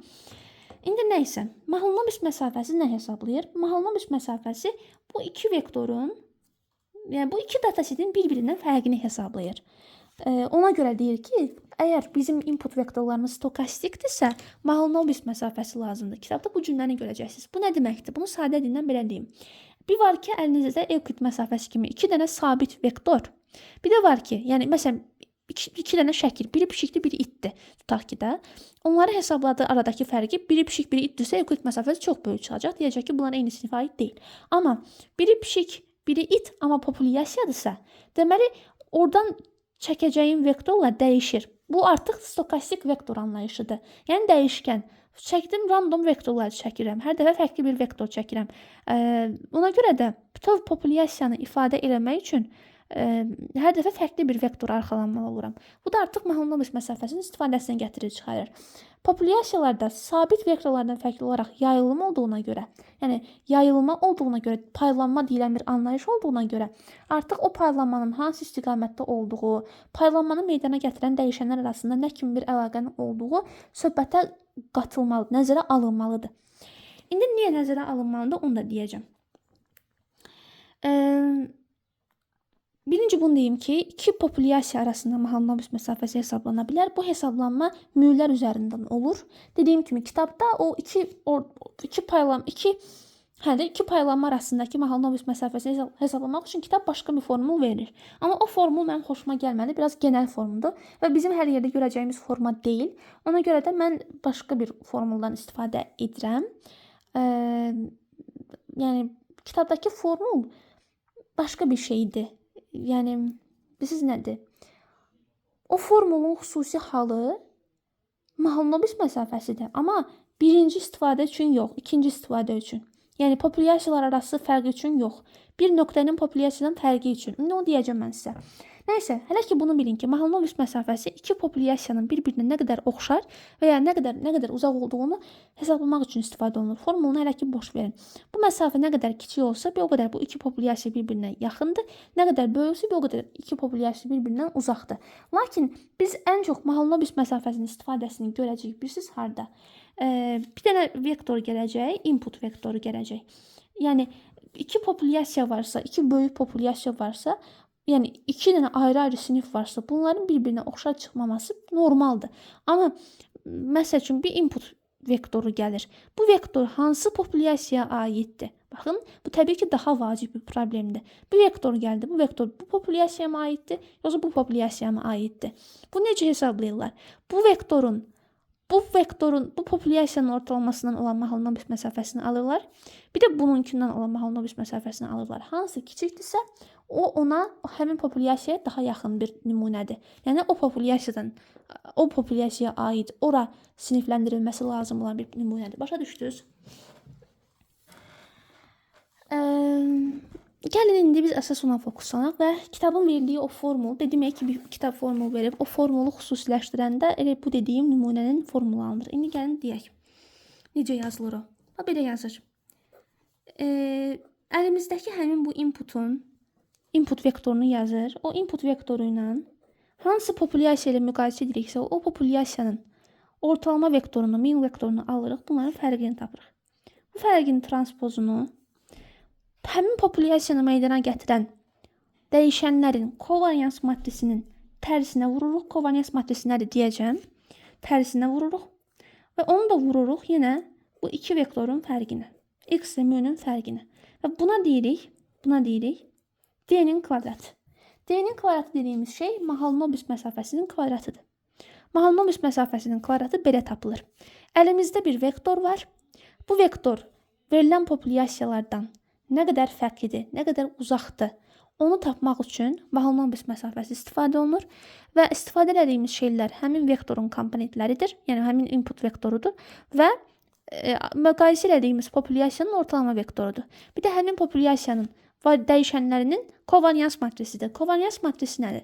Kovarians matrisi 2-nin 2 kovarians matrisi belə görünür. Bax, bura yazırlar, bax bu əsas diaqonal budur da. Əsas diaqonala yazırlar. Hər dəyişənin ayrılıqda variansını. Varians nə idi? Həmin o dəyişənin yayılması. Ki, o dəyişənə uyğun gələn dəyərlər o dəyişən baxımından necə yayılıb? Məsəl üçün, bizim nümunəmizdə birinci nümunə, birinci komponent gözdür, ikinci komponent qulaqdır. Qulaq yox, göz komponentləri, yəni göz dəyişəninin dəyərləri, göz böyüklüyü dəyişəninin dəyərləri necə yayılıb öz aralarında? Heç buna baxmadan. Ona deyilir göz dəyişəninin variansı. Əsas diaqonalda, bax, kovarians matrisinin əsas diaqonalında varians yazılır. Nəyin variansı yazılır?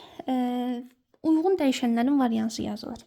Məsəl üçün, bu birincisi başda olan bu göz dəyişəninin, göz böyüklüyü dəyişəninin variansıdır. Birinci dəyişənin variansıdır. Burada ikincisi digər dəyişənin, qulaq uzunluğu dəyişəninin variansıdır. Buradakı qalan hissələrə isə həmin dəyişənlərin bir-biri ilə kovariansı yazılır. Birinci sətr gözlə bağlıdır, göz böyüklüyü ilə. Onda bura yazıram göz böyüklüyü vergül qulaq uzunluğu. Bu ikisinin kovariansı. Bu ikinci komponent olur. Matrisin ikinci komponenti. Bax, bizim nümunəmizdə 2-nin 2-yə matrisi olduğuna görə birinci sətrin ikinci sütunun elementi göz və burun arasındakı kovariansıdır. Buradakı da burun, daha doğrusu burun nədir? Qulaq. Qulaq və göz arasındakı kovariansı da bura yazılır. Amma bir şeyi nəzərə alın. Bu ikisi eyni şeydir. Sadəcə bu sətr gözə aiddir deyə əvvəl göz, sonra qulaq yazırıq. Bu sətr qulağa aiddir deyə əvvəl qulaq, sonra göz yazırıq. Əslində buradakılar da, yəni əsas diaqonal üzərindəkilər də həmin dəyişənlərin özü ilə kovariansıdır.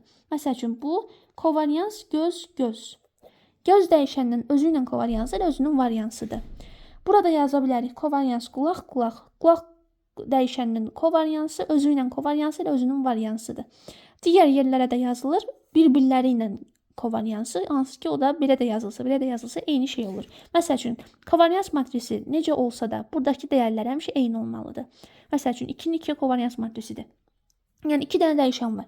Onda məsəl üçün bura 2 yazırsansa mütləq burada 2 yazırsan. Çünki bu bir-birləri ilə kovariansıdır və eyni şey olmalıdır. Amma burada məsəl üçün bu olacaq göz dəyişəninin öz daxilində variansı, bu olacaq qulaq dəyişəninin öz daxilində variansı. Məsəl üçün bu necə interpret olunur? Bu elə interpret olunur ki, bax, ikisinin kovariansı 2-dir. Yəni qulaq uzunluğu ilə göz böyüklüyü arasında müsbət bir əlaqə var. Bu artanda o da artır. Biraz az zəif əlaqədir, amma var da, yəni müsbət bir əlaqədir. O artanda bu da artır. Amma bura göz dəyişəninin, göz böyüklüyü dəyişəninin öz daxilində variansıdır və varians 1-dir. Deməli, göz böyüklükləri o qədər də fərqlənmir buradakı inputların. Bu isə qulaq uzunluğu dəyişəninin variansıdır. O isə 10-dur, nisbətən çoxdur. Deməli, qulaq uzunluqları biraz daha dəyişkəndir. İndi gəlin, belə bir kovarians matrisi nədir bildiniz də? Kovarians matrisini roughly hələ ki başa düşün ki, belə bir şeydir. Əsas diaqonalda dəyişənlərin bir-birləri ilə kovariansı olur. Bağışlayın, əsas diaqonal budur. Əsas diaqonalda hər dəyişənin ayrılıqda özünün variansı, burada isə, yəni yerdə qalan hissələrdə 3-ün 3-ə də ola bilərdi. 3-ün 3-ə daha çox kombinasiya olacaq, daha çox dəyişən olduğuna görə. Yerdə qalan hissələrdə də bir-birlərinin kəsişməsi kovariansı yazılır. İndi tutaq ki, belə bir kovarians matrisimiz var. 1, 5, burada 5, burada 10. Tutaq ki, belə bir kovarians matrisimiz var. Yenə də bu dəyişənlər üzərindən.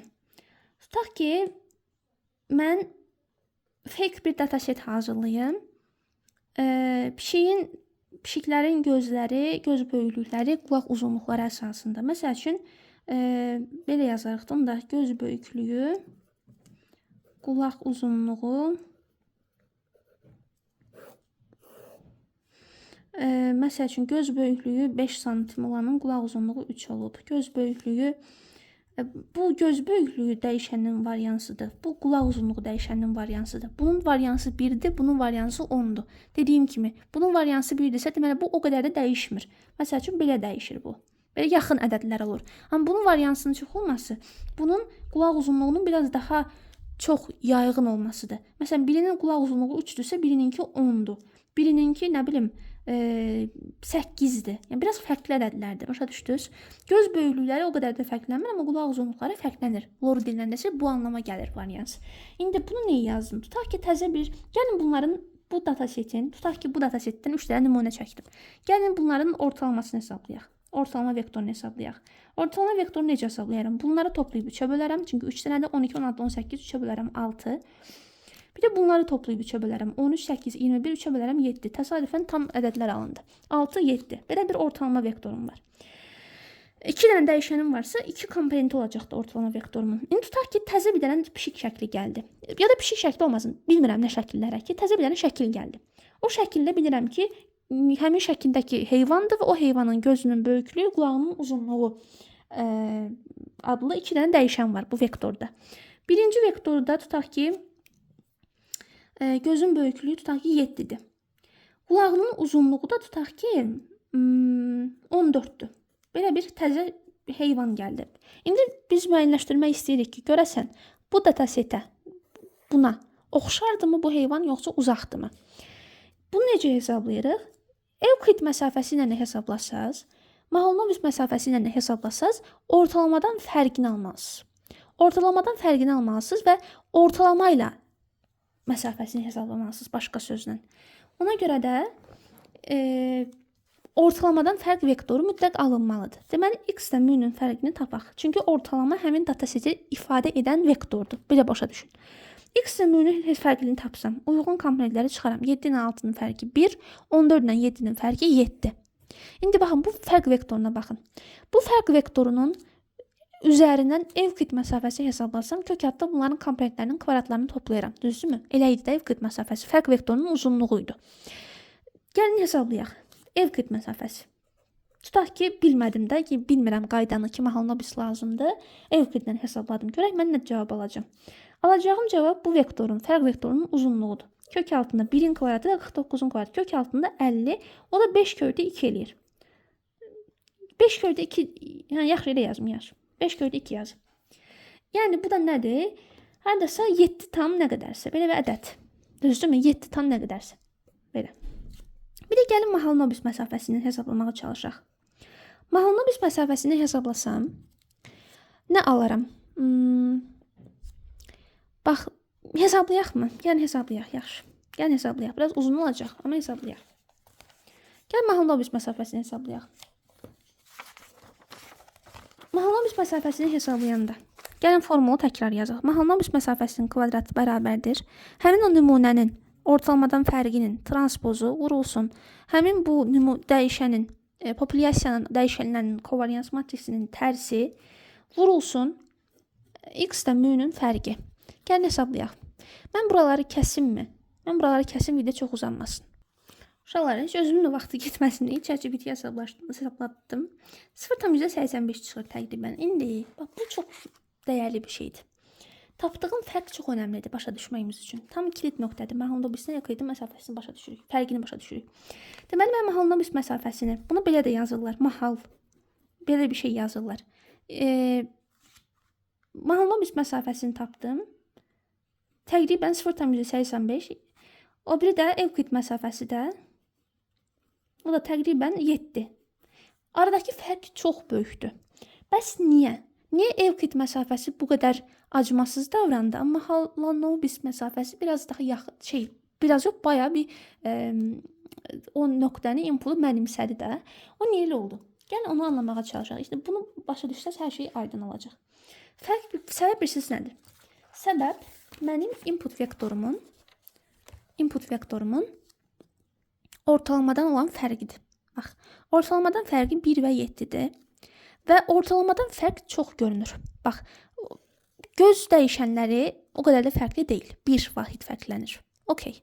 Amma bu 7 Evklid məsafəsinə çox gəlir. Çünki 7 məsafəsi 7 böyük məsafədir. Ona görə riyazi olaraq gətirir, böyük bədəl çıxarır.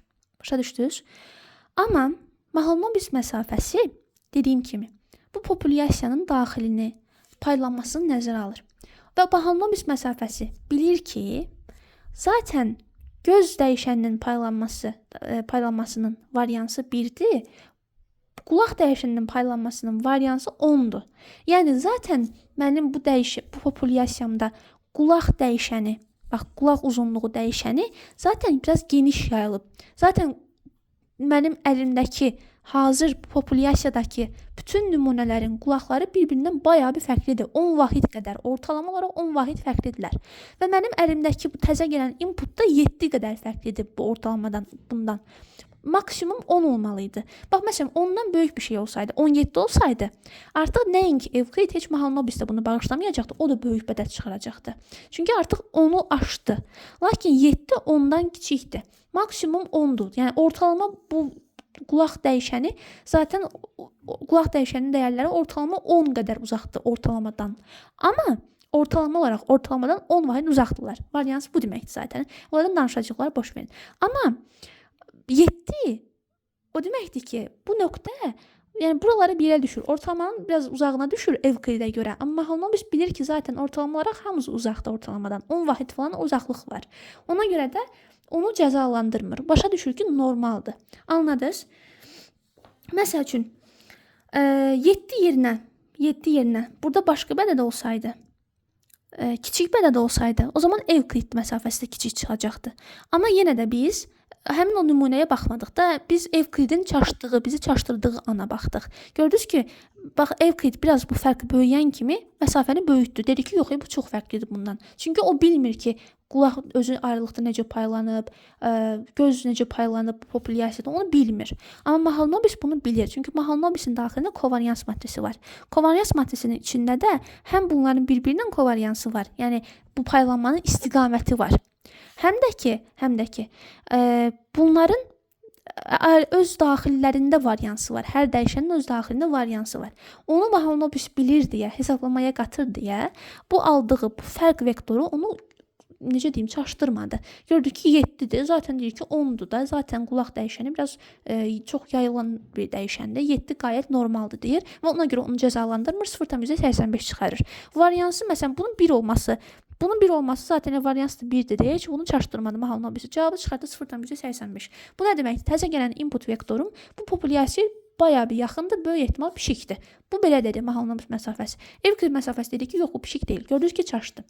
Deməli, bir təzə gələn inputu bir populyasiyadan random bir vektorla yox, bütöv populyasiya ilə qiyaslamaq lazımdırsa, belə düşünə bilərsiniz də ki, biz nə olsun ki, populyasiyanın input şeylə, ortalama vektoru ilə müqayisə edirik. Niyə Evklid işlətməyək? Bunu düşünə bilərdiniz. Bunu düşünməyəsiniz deyə mən direkt bunu isbatını verdim ki, populyasiya bəsit bir şey deyil. Populyasiyanı təmsil edən vektor bir dənə ola bilər. Ortalama vektoru adlana bilər. Amma populyasiyanın öz daxilində yayılımı var. Və o yayılım heç də göz ardı ediləcək qədər bəsit bir şey deyil və Mahalanobis məsafəsi onu nəzərə ala bilir. Məsəl üçün, buradakı ədəd 1 yox, 0,5 olsaydı, Mahalanobis məsafəsi daha da böyük çıxacaqdı. Çünki 0,5 hətta bu variansında altındadır. Amma məsəl üçün, bu 7 yerinə 17 çıxsaydı, bu 1 yerinə 5 çıxsaydı, o Mahalanobis məsafəsi çox böyük çıxacaqdı. Çünki Mahalanobis bunu cəzalandıracaqdı ki, bu variansından, yəni hər dəyişənin öz daxilindəki variansından çox fərqlidir bu fərq. Ona görə də Mahalanobis deyəcəkdi ki, bu input vektoru bura daxil deyil, yəni uzaqdır. Ümid edirəm ki, bu Mahalanobis məsafəsi necə hesablandı, bu formulanı hesablandı. Təzə gələn inputu hansı populyasiya ilə müqayisə edirsinizsə, o populyasiyanın ortalaması ilə belə müqayisə edirsiniz və bir məsafə hesablayırsınız. Tapdığımız şey məsafənin kvadratıdır bu arada. Amma o kvadratda mən tapdığım şey direkt özüydü. Mən deyənə cifti tapdı da, direkt özüydü. 0,85. Kvadratı nə olub? Baxın. Kvadratı olub 11/15. Nəysə, yəni kiçik ədədlər olub. Bu qədər. Mahalanobis məsafəsi nə işə yaraya bildiniz? Niyə Evklid biz bəzən çaşdırır? Belə hallarda çaşır bildiniz? Çünki bax yenə deyirəm, yenə təkrarlayım. Evklid məsafəsi paylanma daxilində paylanma daxilində yayılım necədir, yerləşmə necədir, paylanmanın istiqaməti hara doğrudur, onu bilmir, o görmür. O sadəcə 2 dənə fəzada 2 dənə nöqtə kimi baxır. Onların arasındakı məsafəni hesablayır. Çox ilkel bir şeydir.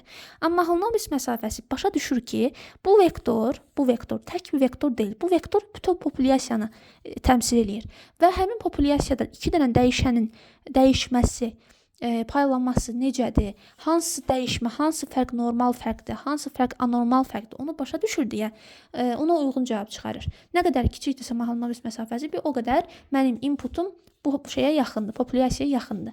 Dediyim kimi, Mahalanobis məsafəsi 2 situasiyada istifadə olunur. Birinci situasiya 2 şey arasındakı iki populyasiya arasındakı fərqi hesablamaq. İkinci onu mən demədim. Onu demədim çünki onun biraz işlər qarışır. Oradakı kovarians matrislərinin eyni olduğu vurğulanmasa, ortaq kovarians matrisi falan çıxarmaq lazımdır. Kitab məsələn deyir ki, gəlin kovarians matrislərini eyni götürək, tək fərq ortalamada olsun. Kovarians matrislərinin eyni olması nə deməkdir? Buludların görkəmi eynidir deməkdir. Yəni hər iki populyasiyada dəyişənlərin bir-biri ilə əlaqəsi eynidir. Yəni istiqaməti eynidir. Həm də dəyişənlərin öz daxilindəki yayılımı eynidir. Yəni buludlar tam olaraq eyni görünəcəkdir.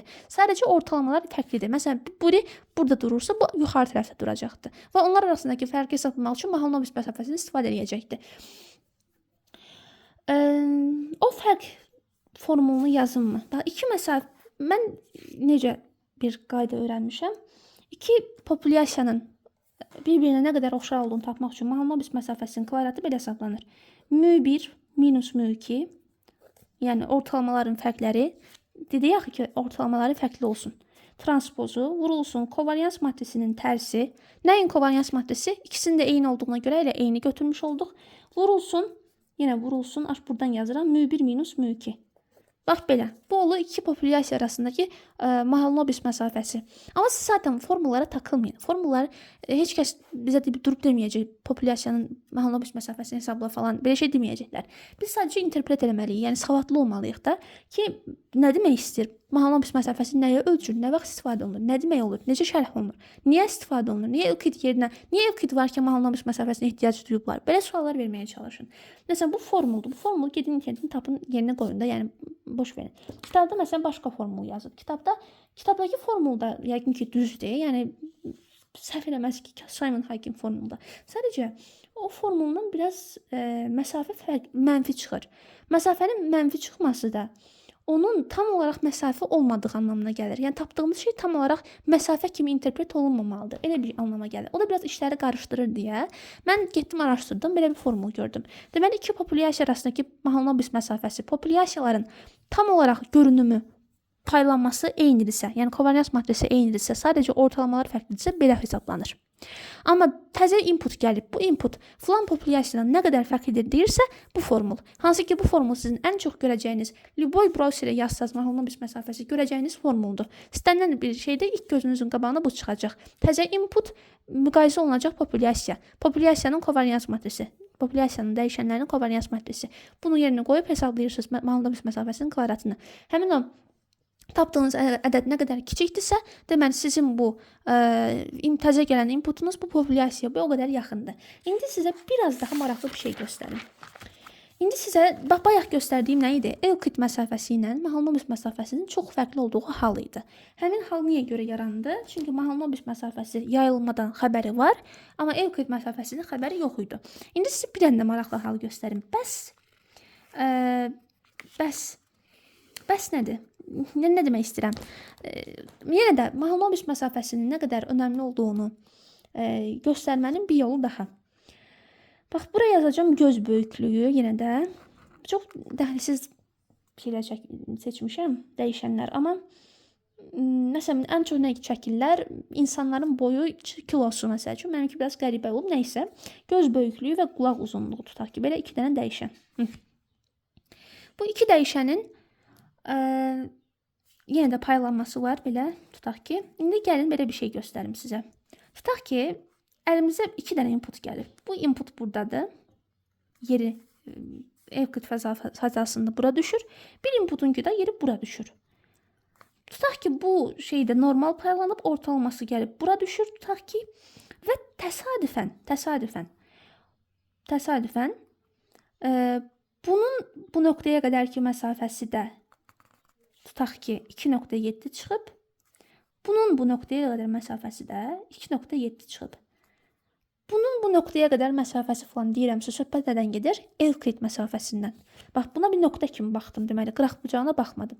Bu iki nöqtə arasındakı məsafədə tutaq ki 2.7 çıxdı, təsadüfən bununki də 2.7 çıxdı. Amma sizcə bu nöqtə bu populyasiyaya aidmi? Təbii ki, deyil. Niyə deyil? Çünki baxın, bu populyasiya bu xətt üzrə yayılır.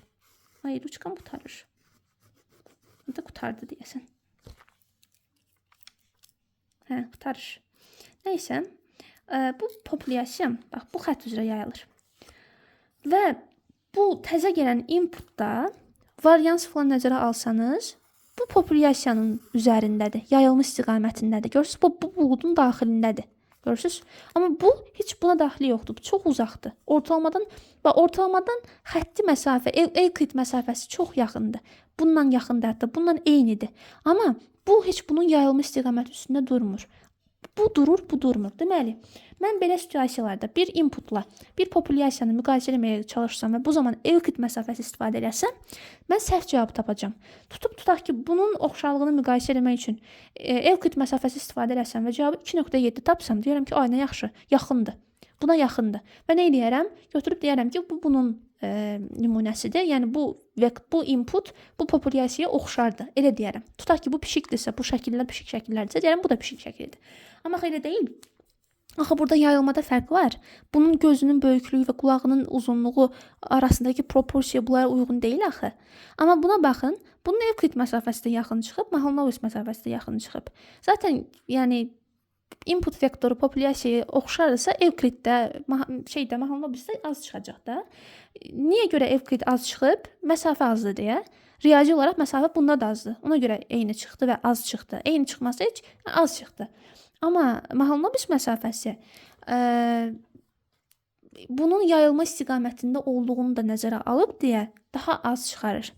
Mahalanobis məsafəsini hesablasanız bununki çox çıxacaq. Çünki bu bunun yayılma istiqamətində deyil. Amma bununki az çıxacaq. Bu qədər.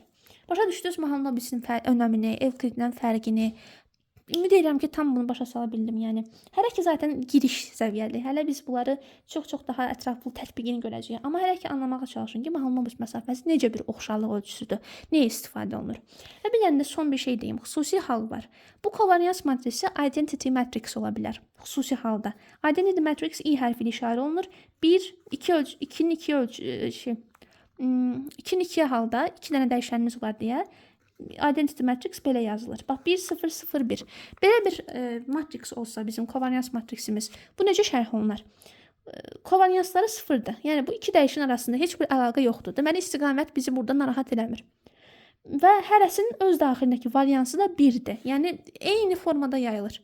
Onda bu xüsusi halda gətirib bunu bura qoysaz və hesablasaz görərsiniz ki, bu elə buna bərabər olur. Bax, buna bərabər olur.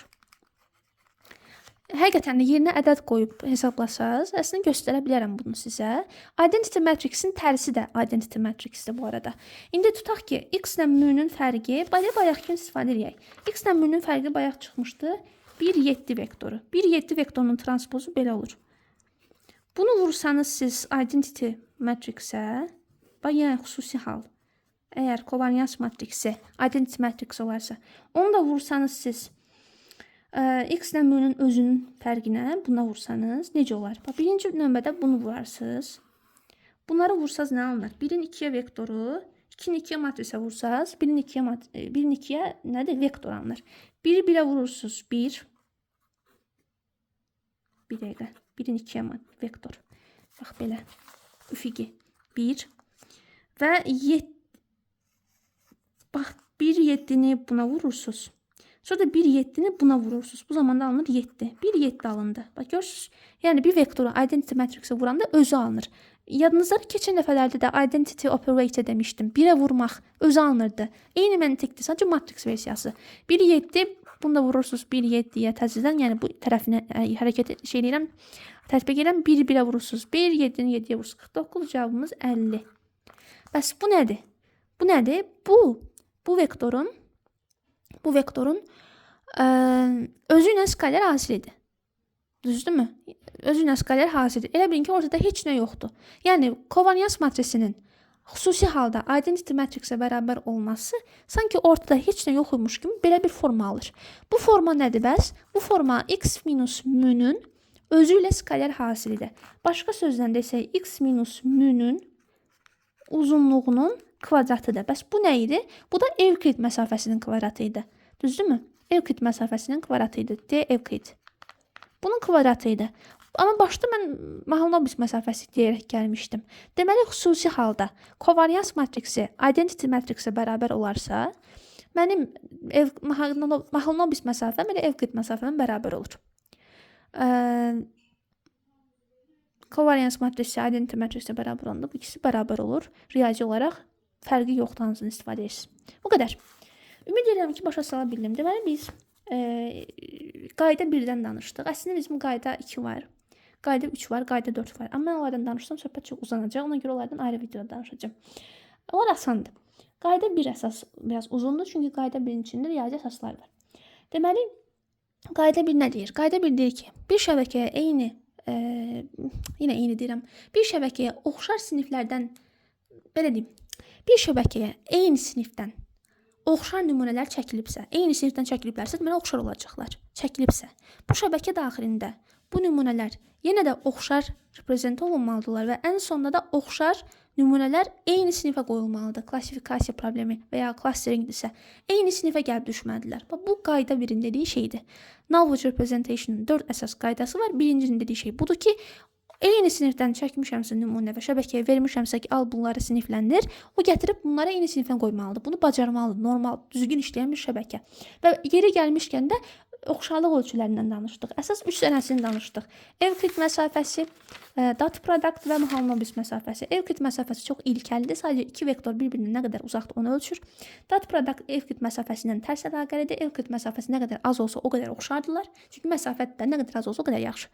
Amma dot product biz vektorları normallaşdırdıq və həmin o xüsusi halda Evklid məsafəsi ilə dot product arasındakı əlaqəni göstərdik. Hansı ki, bütün hallarda bu belədir. Sadəcə normallaşdırılmış halda bir riyazi formul ala bildik deyə normallaşdırdıq. Və nəhayət üçüncüsü, ən maraqlısı Mahalanobis məsafəsi. Ya iki populyasiya arasındakı oxşarlığı ölçmək üçün istifadə olunur, ya da bir inputun, yəni tək bir vektorun müəyyən populyasiyaya aid olmadığını müəyyənləşdirmək üçün istifadə olunur. Məsəl üçün, 2 dənə belə populyasiya var, təzə bir dənə input var. Bununla məsafəsi, Mahalanobis məsafəsi az, bundan çoxdursa, deməli bu buna aiddir, buna aid deyil. Belə simple bir şey. Evklid məsafəsindən fərqinin nə olduğunu başa düşdük. Mahalanobis məsafəsi 2 populyasiya arasındadırsa bu formul istifadə olunur. Bir inputla populyasiya arasındadırsa bu formul istifadə olunur. Oradakı kovarians matrisidir. Kovarians matrisinin nə olduğunu roughly sadə şəkildə başa düşdünüz. Lazım deyilsə hələ ki bu, hələ ki lazım deyil. Xüsusi halda kovarians matrisi identity matrix isə Evklid məsafəsi ilə Mahalanobisə bərabər olur. Bu qədər. Bu bizim birinci qaydamız idi. Deməli, birinci qayda deyir ki, əgər inputlarımız arasında korrelyasiya, yəni əlaqə varsa, onlar şəbəkə daxilindən həmin əlaqə hiss olunmalıdır. Və nəhayət onlar ən sonunda eyni sinifə qoyulmalıdırlar. Necə ki, insan beyni oxşar şeyləri tanıya bilir. Məsələn, pişikdir, pişik görür. Biri sarıdır, biri qırmızı, qırmızı nədir? Biri qaradır, ağdır. Yəni fərqi yoxdur. Biz nə qədər pişik görürük də, internetdə görürük, ətrafda görürük, küçədə görürük. Amma biz bilirik ki, o pişikdir. İşte şəbəkə də bunu bacarmalıdır. Bilməlidir ki, onlar arasında əlaqə var. Nə olsun formaları fərqlidir. İndi bu formaların fərqlənməsi falan bunlardan da digər qaydalarda danışacağım. Hətta istəyirsinizsə, gəlin ikinci qaydanı deyim. İkinci qayda asandır. İkinci qayda siz nə deyir? Birinci qaydanın tam tərsini deyir. Deyir ki, birinci qaydada deyirsə ki, oxşar inputlar eyni sinifə qoyulmalıdır. İkinci qayda deyir ki, fərqli inputlar fərqli siniflərə qoyulmalıdır. Bu qədər bəsit. Yəni, ist və pişik şəkilləri varsa, şəbəkə anlamalıdır ki, bu ikisi eyni şey deyil. Və onların şəbəkə daxilində reprezentasiyası da fərqli olmalıdır. Ən sonunda onların ayrıldığı siniflər də fərqli olmalıdır. Buna pişik deməyi bacarmalıdır, buna it deməyi bacarmalıdır. İkinci qayda bunu deyir. İkinci qayda, nədir bu?